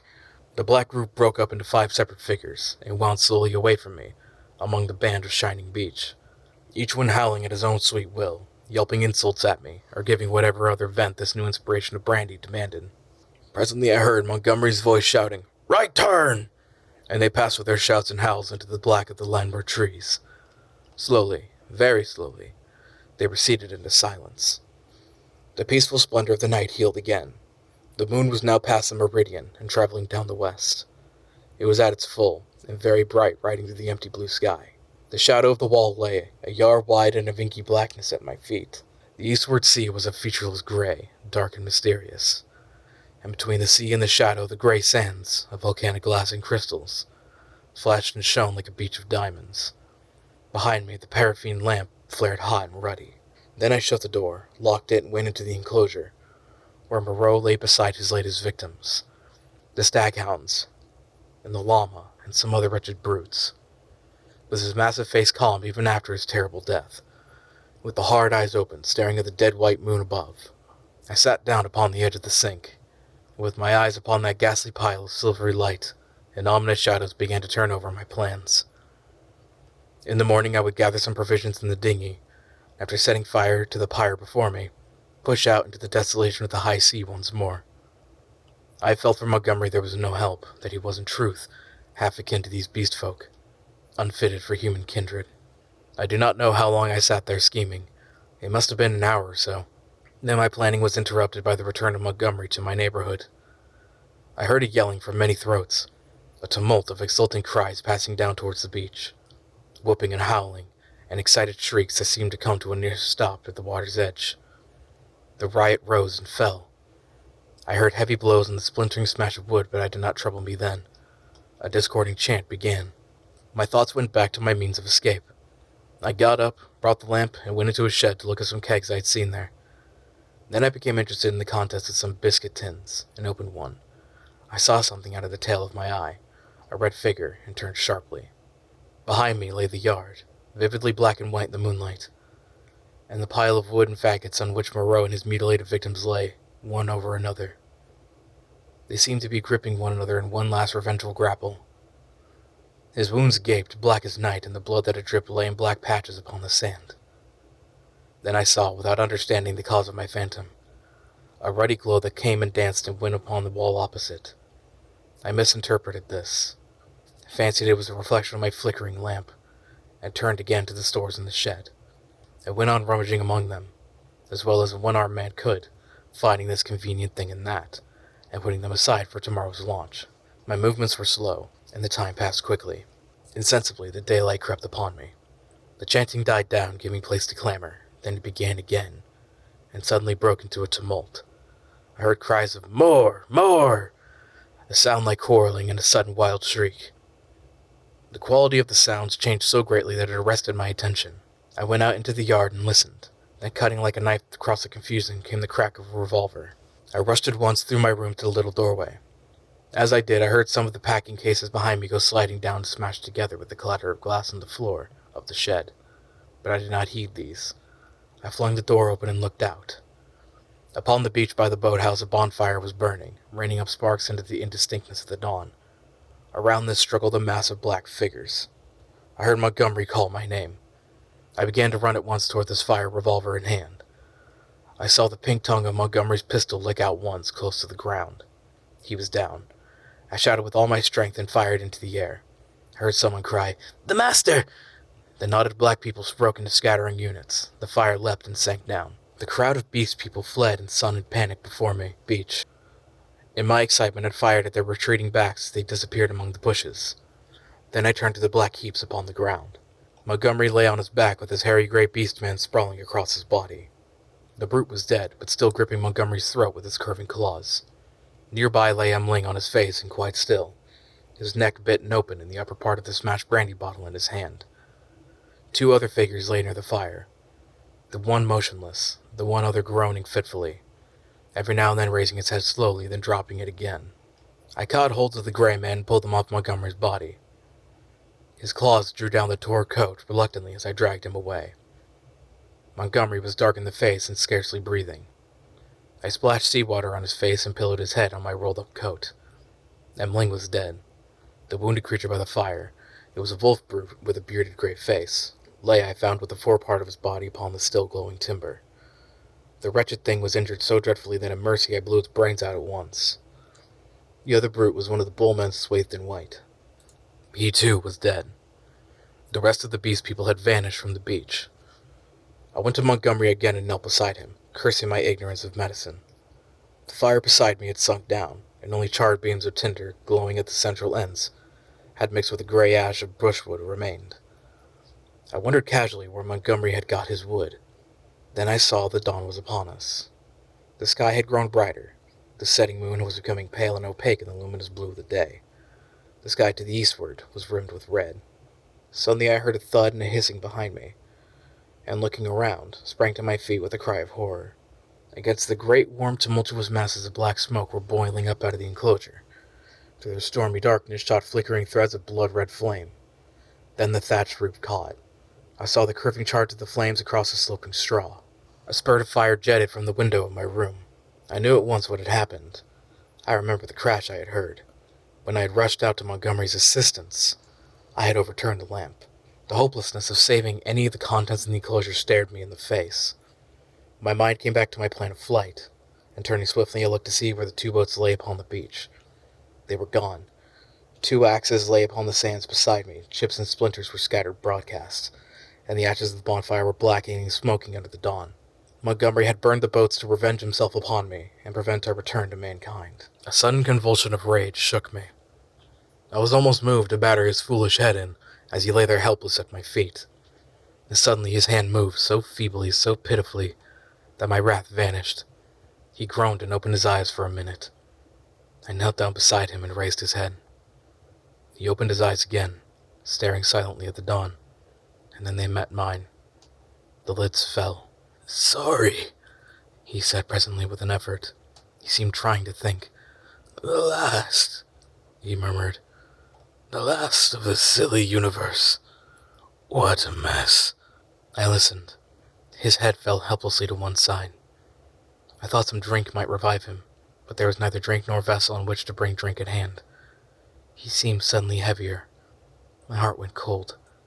I bent down to his face, put my hand through the rent of his blouse. He was dead. And even as he died, a line of white heat, the limb of the sun, rose eastward beyond the projection of the bay, splashing its radiance across the sky, and turning the dark sea into a weltering tumult of dazzling light. It fell like a glory upon his death-shrunken face. I let his head fall gently upon the rough pillow I had made for him, and stood up. Before me was the glittering desolation of the sea, the awful solitude upon which I had already suffered so much. Behind me the island, hushed under the dawn, its beast people silent and unseen. The enclosure, with all its provisions and ammunition, burnt noisily, with sudden gusts of flame, a fitful crackling, and now and then a crash. The heavy smoke drove up the beach away from me, rolling low over the distant treetops toward the huts of the ravine. Beside me were the charred vestiges of the boat, and these 5 dead bodies. Then out of the bushes came 3 beast people, with hunched shoulders, protruding heads, misshapen hands awkwardly held, and inquisitive, unfriendly eyes, and advanced towards me with hesitating gestures. Chapter 20. Alone with the beast folk. I face these people, facing my fate and them, single-handed now, literally single-handed, for I had a broken arm. In my pocket was a revolver with 2 empty chambers. Among the chips scattered about the beach lay the 2 axes that had been used to chop up the boats. The tide was creeping in behind me. There was nothing for it but courage. I looked squarely into the faces of the advancing monsters. They avoided my eyes, and their quivering nostrils investigated the bodies that lay beyond me on the beach. I took 6 steps, picked up the blood-stained whip that lay beneath the body of the wolfman, and cracked it. They stopped and stared at me. "Salute," said I. "Bow down." They hesitated. One bent his knees. I repeated my command with my heart in my mouth, and advanced upon them. One knelt, and then the other 2. I turned and walked toward the dead bodies, keeping my face toward the 3 kneeling beastmen, very much as an actor passing up the stage faces the audience. "They broke the law," said I, putting my foot on the sayer of the law. "They had been slain, even the sayer of the law, even the other with the whip. Great is the law. Come and see." "None escape," said one of them, advancing and peering. "None escape," said I. "Therefore hear and do as I command." They stood up, looking questioningly at one another. "Stand there," said I. I picked up the hatchets and swung them by their heads from the sling on my arm, turned Montgomery over, picked up his revolver still loaded in 2 chambers, and bending down to rummage, found 6 cartridges in his pocket. "Take him," said I, standing up again and pointing with the whip. "Take him and carry him out and cast him into the sea." They came forward, evidently still afraid of Montgomery, but still more afraid of my cracking red whiplash. After some fumbling and hesitation, some whip cracking and shouting, they lifted him gingerly, carried him down to the beach, and went splashing into the dazzling water of the sea. "On!" I said. "On! Carry him far!" They went up into their armpits and stood regarding me. "Let go," said I, and the body of Montgomery vanished with the splash. Something seemed to tighten across my chest. "Good," said I, with a break in my voice, and they came back, hurrying and fearful, to the margin of the water, leaving long wakes of black and the silver. At the water's edge they stopped, turning and glaring into the sea as though they presently expected Montgomery to arise therefrom and exact vengeance. "Now these," said I, pointing to the other bodies. They took care not to approach the place where they had thrown Montgomery into the water, but instead carried the 4 dead beast people slantingly along the beach, for perhaps 100 yards before they waded out and cast them away. As I watched them disposing of the mangled remains of Em Ling, I heard a light footfall behind me, and turning quickly saw the big hyena swine perhaps a dozen yards away. His head was bent down, his big eyes were fixed upon me, his stumpy hands clenched and held close by his side. He stooped in this crouching attitude when I turned, his eyes a little averted. For a moment we stood there, eye to eye. I dropped the whip and snatched at the pistol in my pocket, for I meant to kill this brute, the most formidable of any left now upon the island, at the first excuse. It may seem treacherous, but so was I resolved. I was more afraid of him than of any other 2 of the beast folk. His continued life was, I knew, a threat against mine. I was perhaps a dozen seconds collecting myself, then I cried, "Salute! Bow down!" His teeth flashed upon me in a snarl. "Who are you that I should—" Perhaps a little too spasmodically, I drew my revolver, aimed quickly and fired. I heard him yelp, saw him run sidewise and turn, knew I had missed and clicked back the cock with my thumb for the next shot. But he was already running headlong, jumping from side to side, and I dared not risk another miss. Every now and then he looked back at me over his shoulder. He went slanting along the beach and vanished beneath the driving masses of dense smoke that were still pouring out from the burning enclosure. For some time I stood staring at him. I turned to my 3 obedient beast folk again and signaled them to drop the body they still carried. Then I went back to the place by the fire where the bodies had fallen, and kicked the sand until all the brown bloodstains were absorbed and hidden. I dismissed my 3 serfs with a wave of the hand, and went up the beach into the thickets. I carried my pistol in my hand, my whip thrust with the hatchets in the sling of my arm. I was anxious to be alone, to think out the position in which I was now placed. A dreadful thing that I was only beginning to realize was that all over this island there was now no safe place where I could be alone and secure to rest or sleep. I had recovered strength amazingly since my landing, but I was still inclined to be nervous and to break down under any great stress. I felt that I ought to cross the island and establish myself with the beast people, and make myself secure in their confidence, but my heart failed me. I went back to the beach, and turning eastward past the burning enclosure, made for a point where a shallow spit of coral sand ran out toward the reef. Here I could sit down and think, my back to the sea and my face against any surprise. And there I sat, chin on knees, the sun beating down upon my head, an unspeakable dread in my mind, plotting how I could live on against the hour of my rescue, if ever rescue came. I tried to review the whole situation as calmly as I could, but it was difficult to clear the thing of emotion. I began turning over in my mind the reason of Montgomery's despair. "They will change," he said. "They are sure to change." And Moreau, what was it that Moreau had said? "The stubborn beast's flesh grows day by day back again." Then I came round to the hyena swine. I felt sure that if I did not kill that brute, he would kill me. The sayer of the law was dead, worse luck. They knew now that we of the whips could be killed even as they themselves were killed. Were they peering at me already out of the green masses of ferns and palms over yonder, watching until they came within their spring? Were they plotting against me? What was the hyena swine telling them? My imagination was running away with me into a morass of unsubstantial fears. My thoughts were disturbed by a crying of seabirds hurrying towards some black object that had been stranded by the waves of the beach near the enclosure. I knew what that object was, but I had not the heart to go back and drive them off. I began walking along the beach in the opposite direction, designing to come round to the eastward corner of the island, and so approach the ravine of the huts, without traversing the possible ambuscades of the thickets. Perhaps half a mile along the beach, I became aware of one of my 3 beast folk advancing out of the landward bushes towards me. I was now so nervous with my own imaginings that I immediately drew my revolver. Even the proprietary gestures of the creature failed to disarm me. He hesitated as he approached. "Go away!" cried I. There was something very suggestive of a dog in the cringing attitude of the creature. It retreated a little way, very like a dog being sent home, and stopped, looking at me imploringly with canine brown eyes. "Go away," said I. "Do not come near me." "May I not come near you?" it said. "No, go away," I insisted, and snapped my whip. Then putting my whip in my teeth, I stooped for a stone, and with that threat drove the creature away. So in solitude I came round by the ravine of the Beast People, and hiding among the weeds and reeds that separated this crevice from the sea, I watched such of them as appeared, trying to judge from their gestures and appearance how the death of Moreau and Montgomery, and the destruction of the House of Pain had affected them. I know not the folly of my cowardice. Had I kept my courage up to the level of dawn, had I not allowed it to ebb away in solitary thought, I might have grasped the vacant scepter of Moreau and ruled over the Beast People. As it was, I lost the opportunity, and sank to the position of a mere leader among my fellows. Towards noon, certain of them came and squatted basking in the hot sand.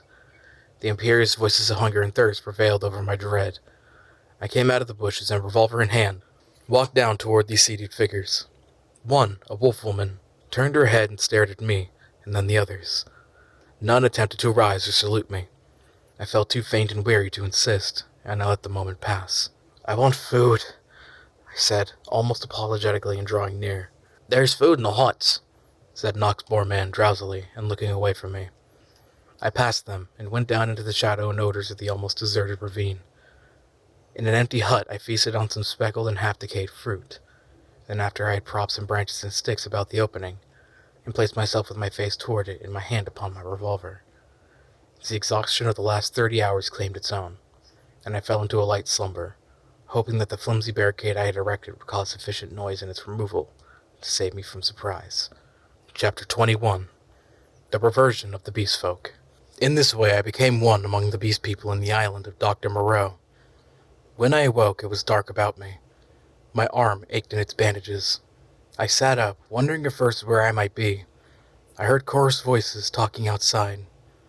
Then I saw that my barricade had gone, and that the opening of the hut stood clear.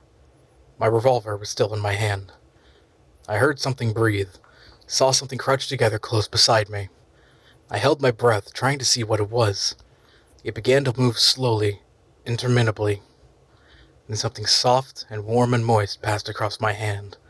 All my muscles contracted. I snatched my hand away. A cry of alarm began and was stifled in my throat. Then I just realized what had happened sufficiently to stay my finger on the revolver. "Who is that?" I said in a hoarse voice. The revolver still pointed. "I, master." "Who are you?" "They say there is no master now, but I know. I carried the bodies into the sea, O walker in the sea. The bodies of those you slew. I am your slave, master." "Are you the one I met on the beach?" I asked. "The same, master." The thing was evidently faithful enough, for it might have fallen upon me as I slept. "It is well," I said, extending my hand for another licking kiss.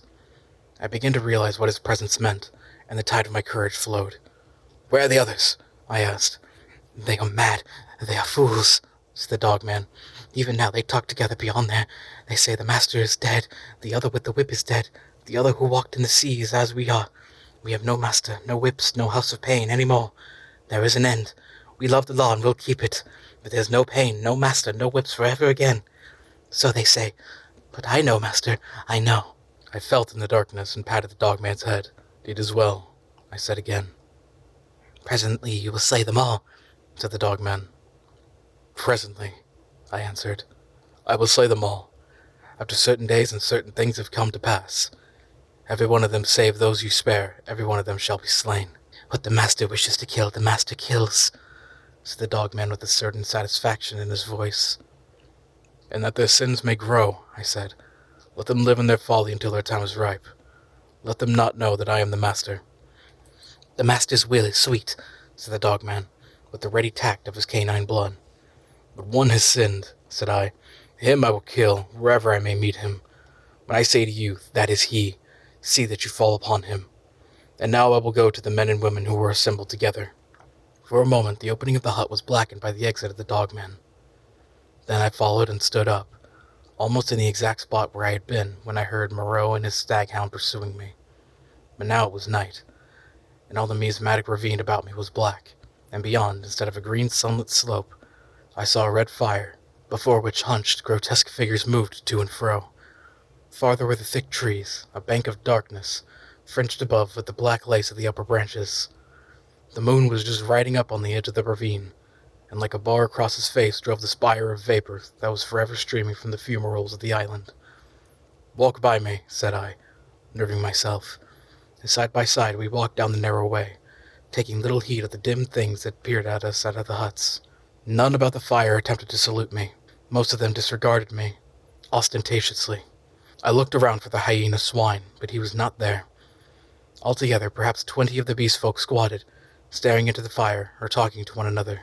"He is dead! He is dead! The master is dead!" said the voice of the ape-man to the right of me. "The House of Pain! There is no more House of Pain!" "He is not dead," said I in a loud voice. "Even now he watches us." This startled them. 20 pairs of eyes regarded me. "The House of Pain is gone," said I. "It will come again. The master you cannot see, yet even now he listens among you." "True, true," said the dogman. They were staggered at my assurance. An animal may be ferocious and cunning enough, but it takes a real man to tell a lie. "The man with the bandaged arm speaks a strange thing," said one of the beast folk. "I tell you it is so," I said. "The master in the House of Pain will come again. Woe be to him who breaks the law." They looked curiously at one another. With an affectation of indifference, I began to chop idly at the ground in front of me with my hatchet. They looked, I noticed, at the deep cuts I made in the turf. Then the satyr raised a doubt. I answered him. Then one of the dappled things objected, and an animated discussion sprang up round the fire. Every moment I began to feel more convinced of my present security. I talked now without the catching of my breath, due to the intensity of my excitement that had troubled me at first. In the course of about an hour I had really convinced several of the beast folk of the truth of my assertions, and talked most of the others into a dubious state. I kept a sharp eye for my enemy, the hyena swine, but he never appeared. Every now and then a suspicious movement would startle me, but my confidence grew rapidly. Then, as the moon crept down from the zenith, one by one the listeners began to yawn, showing the oddest teeth in the light of the sinking fire. And first one and then another retired toward the dens in the ravine, and I, dreading the silence and darkness, went with them, knowing I was safer with several of them than with one alone. In this manner began the longer part of my sojourn upon this island of Dr. Moreau. But from that night until the end came, there was but one thing happened to tell save a series of innumerable small unpleasant details, and the fretting of an incessant uneasiness. So that I prefer to make no chronicle for that gap of time, to tell only one cardinal accident of the 10 months I spent as an intimate of these half-humanized brutes. There is much that sticks in my memory that I could write, things that I would cheerfully give my right hand to forget, but they do not help the telling of the story. In the retrospect, it is again to remember how soon I fell with these monsters' ways, and gained my confidence again. I had my quarrels with them, of course, and could show some of their teeth marks still, but they soon gained a wholesome respect for my trick of throwing stones and for the bite of my hatchet, and my St. Bernard's man's loyalty was of infinite service to me. I found their simple scale of honor was based mainly on the capacity for inflicting trenchant wounds. Indeed, I may say, without vanity, I hope, that I held something like preeminence among them. One or two, whom in a rare access of high spirits I have scarred rather badly, bore me a grudge, but it vented itself chiefly behind my back, and at a safe distance from my missiles and grimaces. The hyena swine avoided me, and I was always on the alert for him. My inseparable dog-man hated and dreaded him intensely. I really believe that this was the root of the brute's attachment to me. It was soon evident to me that the former monster had tasted blood, and gone the way of the leopard men. He formed a lair somewhere in the forest and became solitary. Once I tried to induce the beast folk to hunt him, but I lacked the authority to make them cooperate for one end. Again and again I tried to approach his den and come upon him unaware, but always he was too acute for me, and saw or winded me and got away. He, too, made every forest pathway dangerous to me and my ally with his lurking ambuscades. The dog-man scarcely dared to leave my side.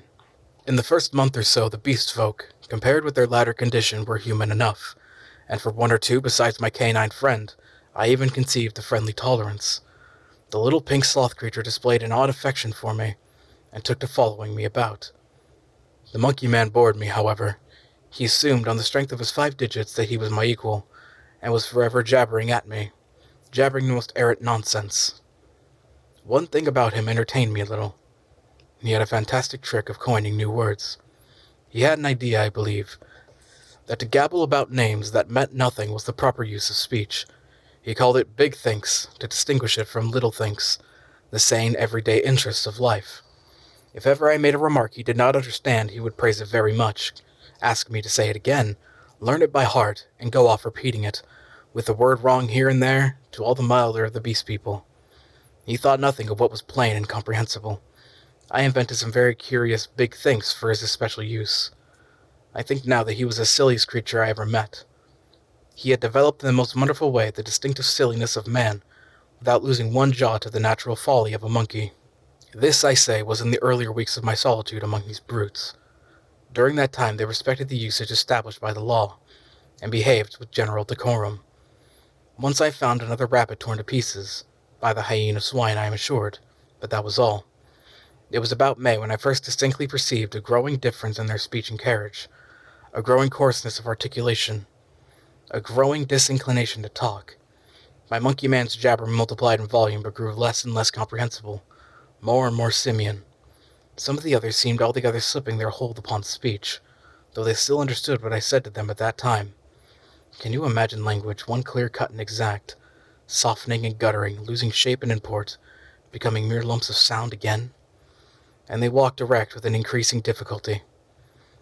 Though they evidently felt ashamed of themselves, every now and then I would come upon one or another running on toes and fingertips, and quite unable to recover the vertical attitude. They held things more clumsily, drinking by suction, feeding by gnawing, grew commoner every day. I realized more keenly than ever that Moreau had told me about the stubborn beast flesh. They were reverting, and reverting very rapidly. Some of them, the pioneers in this, I noticed with some surprise, were all females, began to disregard the injunction of decency, deliberately for the most part. Others even attempted public outrages upon the institution of monogamy. The tradition of the law was clearly losing its force. I cannot pursue this disagreeable subject. My dog-man imperceptibly slipped back to the dog again. Day by day he became dumb, quadrupedal, hairy. I scarcely noticed a transition from the companion on my right hand to the lurching dog at my side. As the carelessness and disorganization increased from day to day, the lane of dwelling places, at no time very sweet, became so loathsome that I left it, and going across the island made myself a hovel of bots amid the black ruins of Moreau's enclosure. Some memory of pain I found still made that place the safest from the beast folk. It would be impossible to detail every step of the lapsing of these monsters, to tell how, day by day, the human semblance left them, how they gave up bandagings and wrappings, abandoned at last every stitch of clothing, how the hair began to spread over the exposed limbs, how their foreheads fell away and their faces projected, how the quasi-human intimacy I had permitted myself with some of them in the first month of my loneliness became a shuddering horror to recall. The change was slow and inevitable. For them and for me it came without any definite shock. I still went among them in safety, because no jolt in the downward glide had released the increasing charge of explosive animalism that ousted the human day by day. But I began to fear that soon now that shock must come. My St. Bernard brute followed me to the enclosure every night, and his vigilance enabled me to sleep at times in something like peace. The little pink sloth things became shy and left me, to crawl back to its natural life once more among the tree branches. We were just in the state of equilibrium that will remain in one of those happy family cages which animal tamers exhibit, if the tamer were to leave it forever.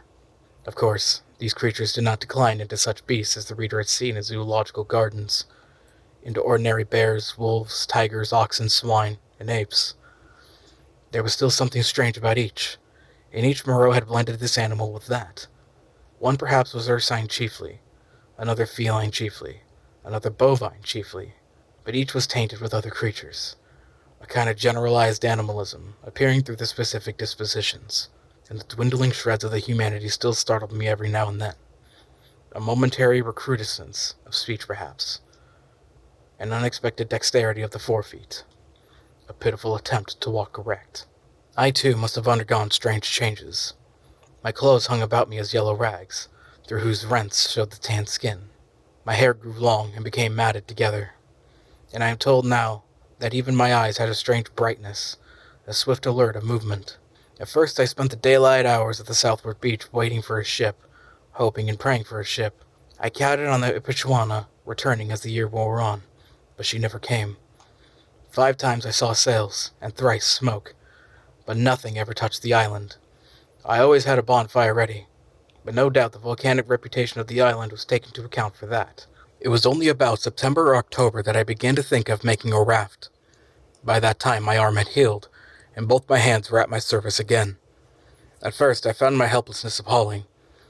I had never done any carpentry or such like work in my life, and I spent day after day in experimental chopping and binding among the trees.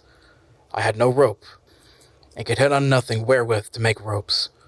None of the abundant creepers seemed limber or strong enough, and with all my litter of scientific education I could not devise any way of making them so.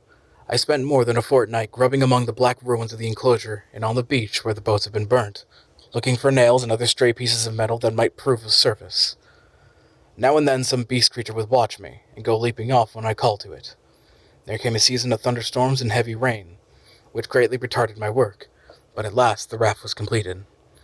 I was delighted by it, but with a certain lack of practical sense which had always been my bane, I had made it a mile or more from the sea, and before I had dragged it down to the beach the thing had fallen to pieces.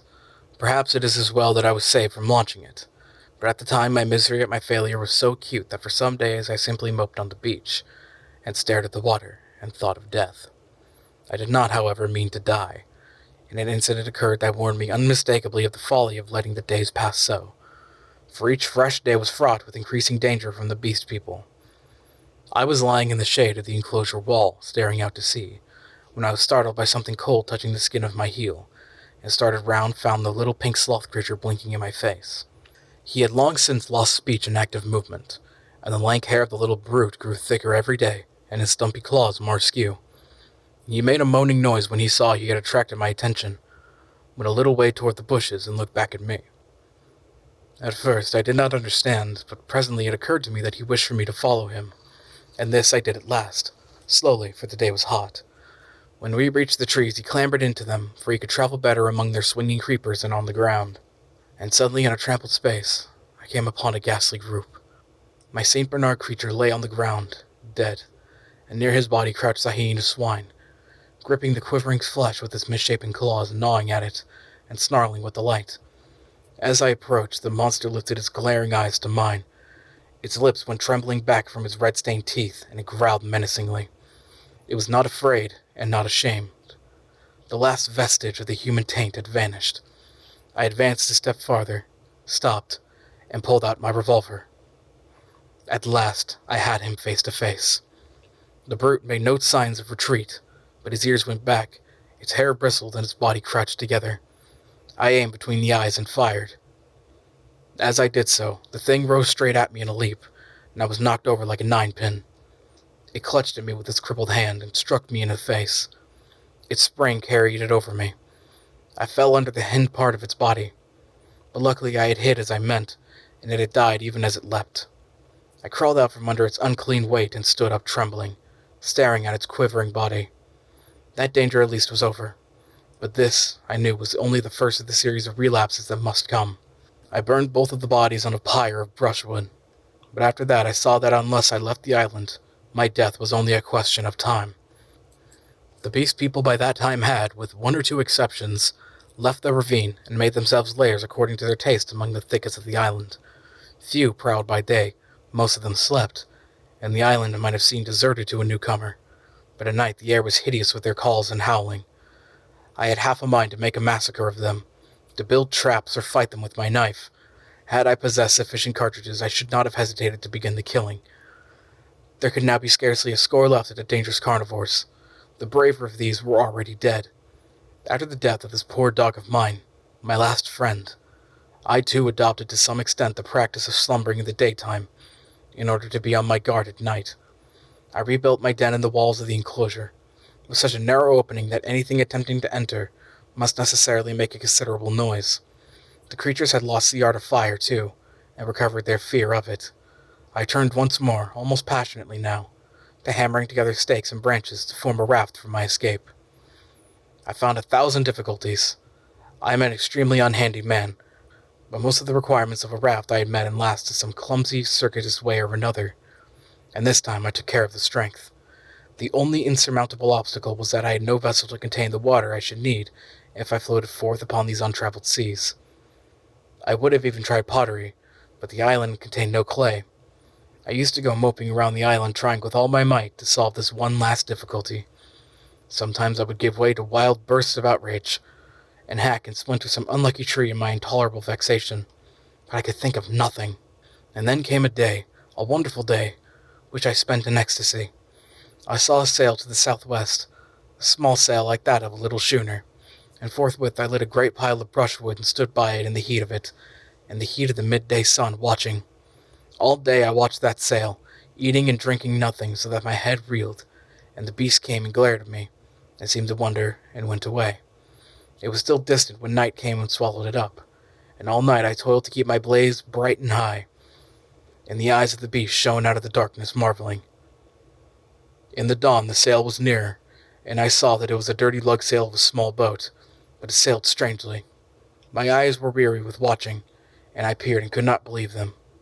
2 men were in the boat, sitting low down, one by the bows, the other at the rudder. The head was not kept to the wind. It yawed and fell away. As the day grew brighter, I began waving the last rag of my jacket to them, but they did not notice me and sat still, facing each other. I went to the lowest point of the low headland, and gesticulated and shouted. There was no response, and the boat kept on her aimless course, making slowly, very slowly for the bay. Suddenly, a great white bird flew up out of the boat. Neither of the men stirred nor noticed it. It circled round, and then came sweeping overhead with its strong wings outspread. Then I stopped shouting, and sat down in the headland, and rested my chin on my hands and stared. Slowly, slowly the boat drove past towards the west. I would have swam out for it, but something, a cold vague fear, kept me back. In the afternoon the tide stranded the boat, and left it 100 yards or so to the westward of the ruins of the enclosure. The men in it were dead. Had been dead so long that they fell to pieces when I tilted the boat on its side and dragged them out. One had a shock of red hair, like the captain of the Ipechuana, and a dirty white cap lay in the bottom of the boat. As I stood beside the boat, 3 of the beasts came slinking out of the bushes and sniffing towards me. One of my spasms of disgust came upon me. I thrust the little boat down the beach and clambered on board her. 2 of the brutes were wolf beasts, and came forward with quivering nostrils and glittering eyes. The third was a horrible nondescript of bear and bull. When I saw them approaching those wretched remains, heard them snarling at one another, and caught the gleam of their teeth, a frantic horror succeeded my repulsion. I turned my back upon them, struck the lug, and began paddling out to sea. I could not bring myself to look behind me. I lay, however, between the reef and the island that night, and the next morning went round to the stream and filled the empty keg aboard with water. Then, with such patience as I could command, I collected a quantity of fruit, and waylaid and killed 2 rabbits with my last 3 cartridges. While I was doing this, I left the boat moored to an inward projection of the reef, for fear of the beast people. Chapter 22. The Man Alone. In the evening I started, and drove out to sea before a gentle wind from the southwest, slowly, steadily, and the island grew smaller and smaller, and the lank spire of smoke dwindled to a finer and finer line against the hot sunset. The ocean rose up around me, hiding that low dark patch from my eyes. The daylight, the trailing glory of the sun went streaming out of the sky, was drawn aside like some luminous curtain, and at last I looked into the blue gulf of immensity which the sunshine hides, and saw the floating hosts of the stars. The sea was silent. The sky was silent. I was alone with the night and silence. So I drifted for 3 days, eating and drinking sparingly, and meditating upon all that had happened to me, not desiring very greatly then to see men again. One unclean rag was about me, my hair a black tangle. No doubt my discoverers thought me a madman. It was strange, but I felt no desire to return to mankind. I was only glad to be quit of the foulness of the beast people. And on the 3rd day I was picked up by a brig from Apia to San Francisco. Neither the captain nor the mate would believe my story, judging that solitude and danger had made me mad, and fearing their opinion might be that of others. I refrained from telling my adventure further, and professed to recall nothing that had happened to me between the loss of Lady Vane and the time I was picked up again, the space of a year. I had to act with the utmost circumspection to save myself from the suspicion of insanity.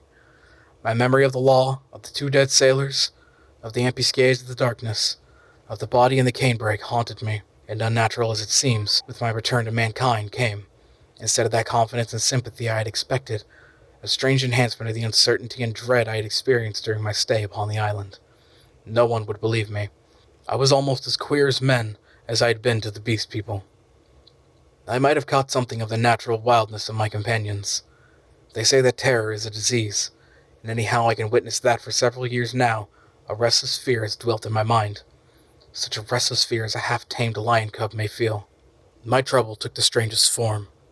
I could not persuade myself that the men and women I met were not also another beast people, animals half wrought into the outward image of human souls, and that they would presently begin to revert, to show first this bestial mark and then that. But I have confided my case to a strangely able man, a man who had known Moreau, and seemed half to credit my story. A mental specialist, and he has helped me mightily, though I do not expect that the terror of that island will ever altogether leave me. At most times it lies far in the back of my mind, a mere distant cloud, a memory, and a faint distrust. But there are times when that little cloud spreads until it obscures the whole sky. Then I look about me at my fellow men, and I go in fear. I see faces keen and bright, others dull and dangerous, others unsteady, insincere, none that have the calm authority of a reasonable soul. I feel as though the animal was surging up through them, that presently the degradation of the islanders will be played over again on a larger scale. I know this is an illusion, that these seeming men and women about me are indeed men and women forever, perfectly reasonable creatures full of human desires and tender solicitude, emancipated from instinct and slaves of no fantastic law, beings altogether different from the beast folk. Yet I shrink from them, from their curious glances, their inquiries and assistance, and long to be away from them and alone. For that reason I live near the broad free downland, and can escape thither when this shadow is over my soul. And very sweet is the empty downland then, under the wind-swept sky. When I lived in London, the horror was well nigh insupportable. I could not get away from men. Their voices came through windows. Locked doors were flimsy safeguards. I would go out into the streets to fight with my delusion, and prowling women would meow after me. Furting, craving men glanced jealously at me. Weary, pale workers go coughing by me with tired eyes and eager faces, like wounded deer dripping blood. Old people, bent and dull, passed murmuring to themselves, and all unheeding, a ragged tale of giving children. Then I would turn aside into some chapel. Even there, such as my disturbance, it seemed that the preacher gibbered big thinks, even as the ape-man had done, and into some library, and there the intent faces over the books seemed but patient creatures waiting for prey. Particularly nauseous were the blank, expressionless faces of people in trains and omnibuses. They seemed no more my fellow creatures than dead bodies would be, so that I did not dare to travel unless I was assured of being alone. And even it seemed that I too was not a reasonable creature, but only an animal tormented with some strange disorder in its brain which sent it to wander alone, like a sheep stricken with gid. This is a mood, however, that comes to me now, I thank God, more rarely. I have withdrawn myself from the confusion of cities and multitudes, and spend my days surrounded by wise books, bright windows in this life of ours, lit by the shining souls of men. I see few strangers, and have but a small household. My days I devote to reading and to experiments in chemistry. I spend many of the clear nights in the study of astronomy. There is, though I do not know how there is or why there is, a sense of infinite peace and protection in the glittering hosts of heaven. There it must be, I think, in the vast and eternal laws of matter, and not in the daily cares and sins of troubles of men, that whatever is more than animal within us must find its solace and its hope.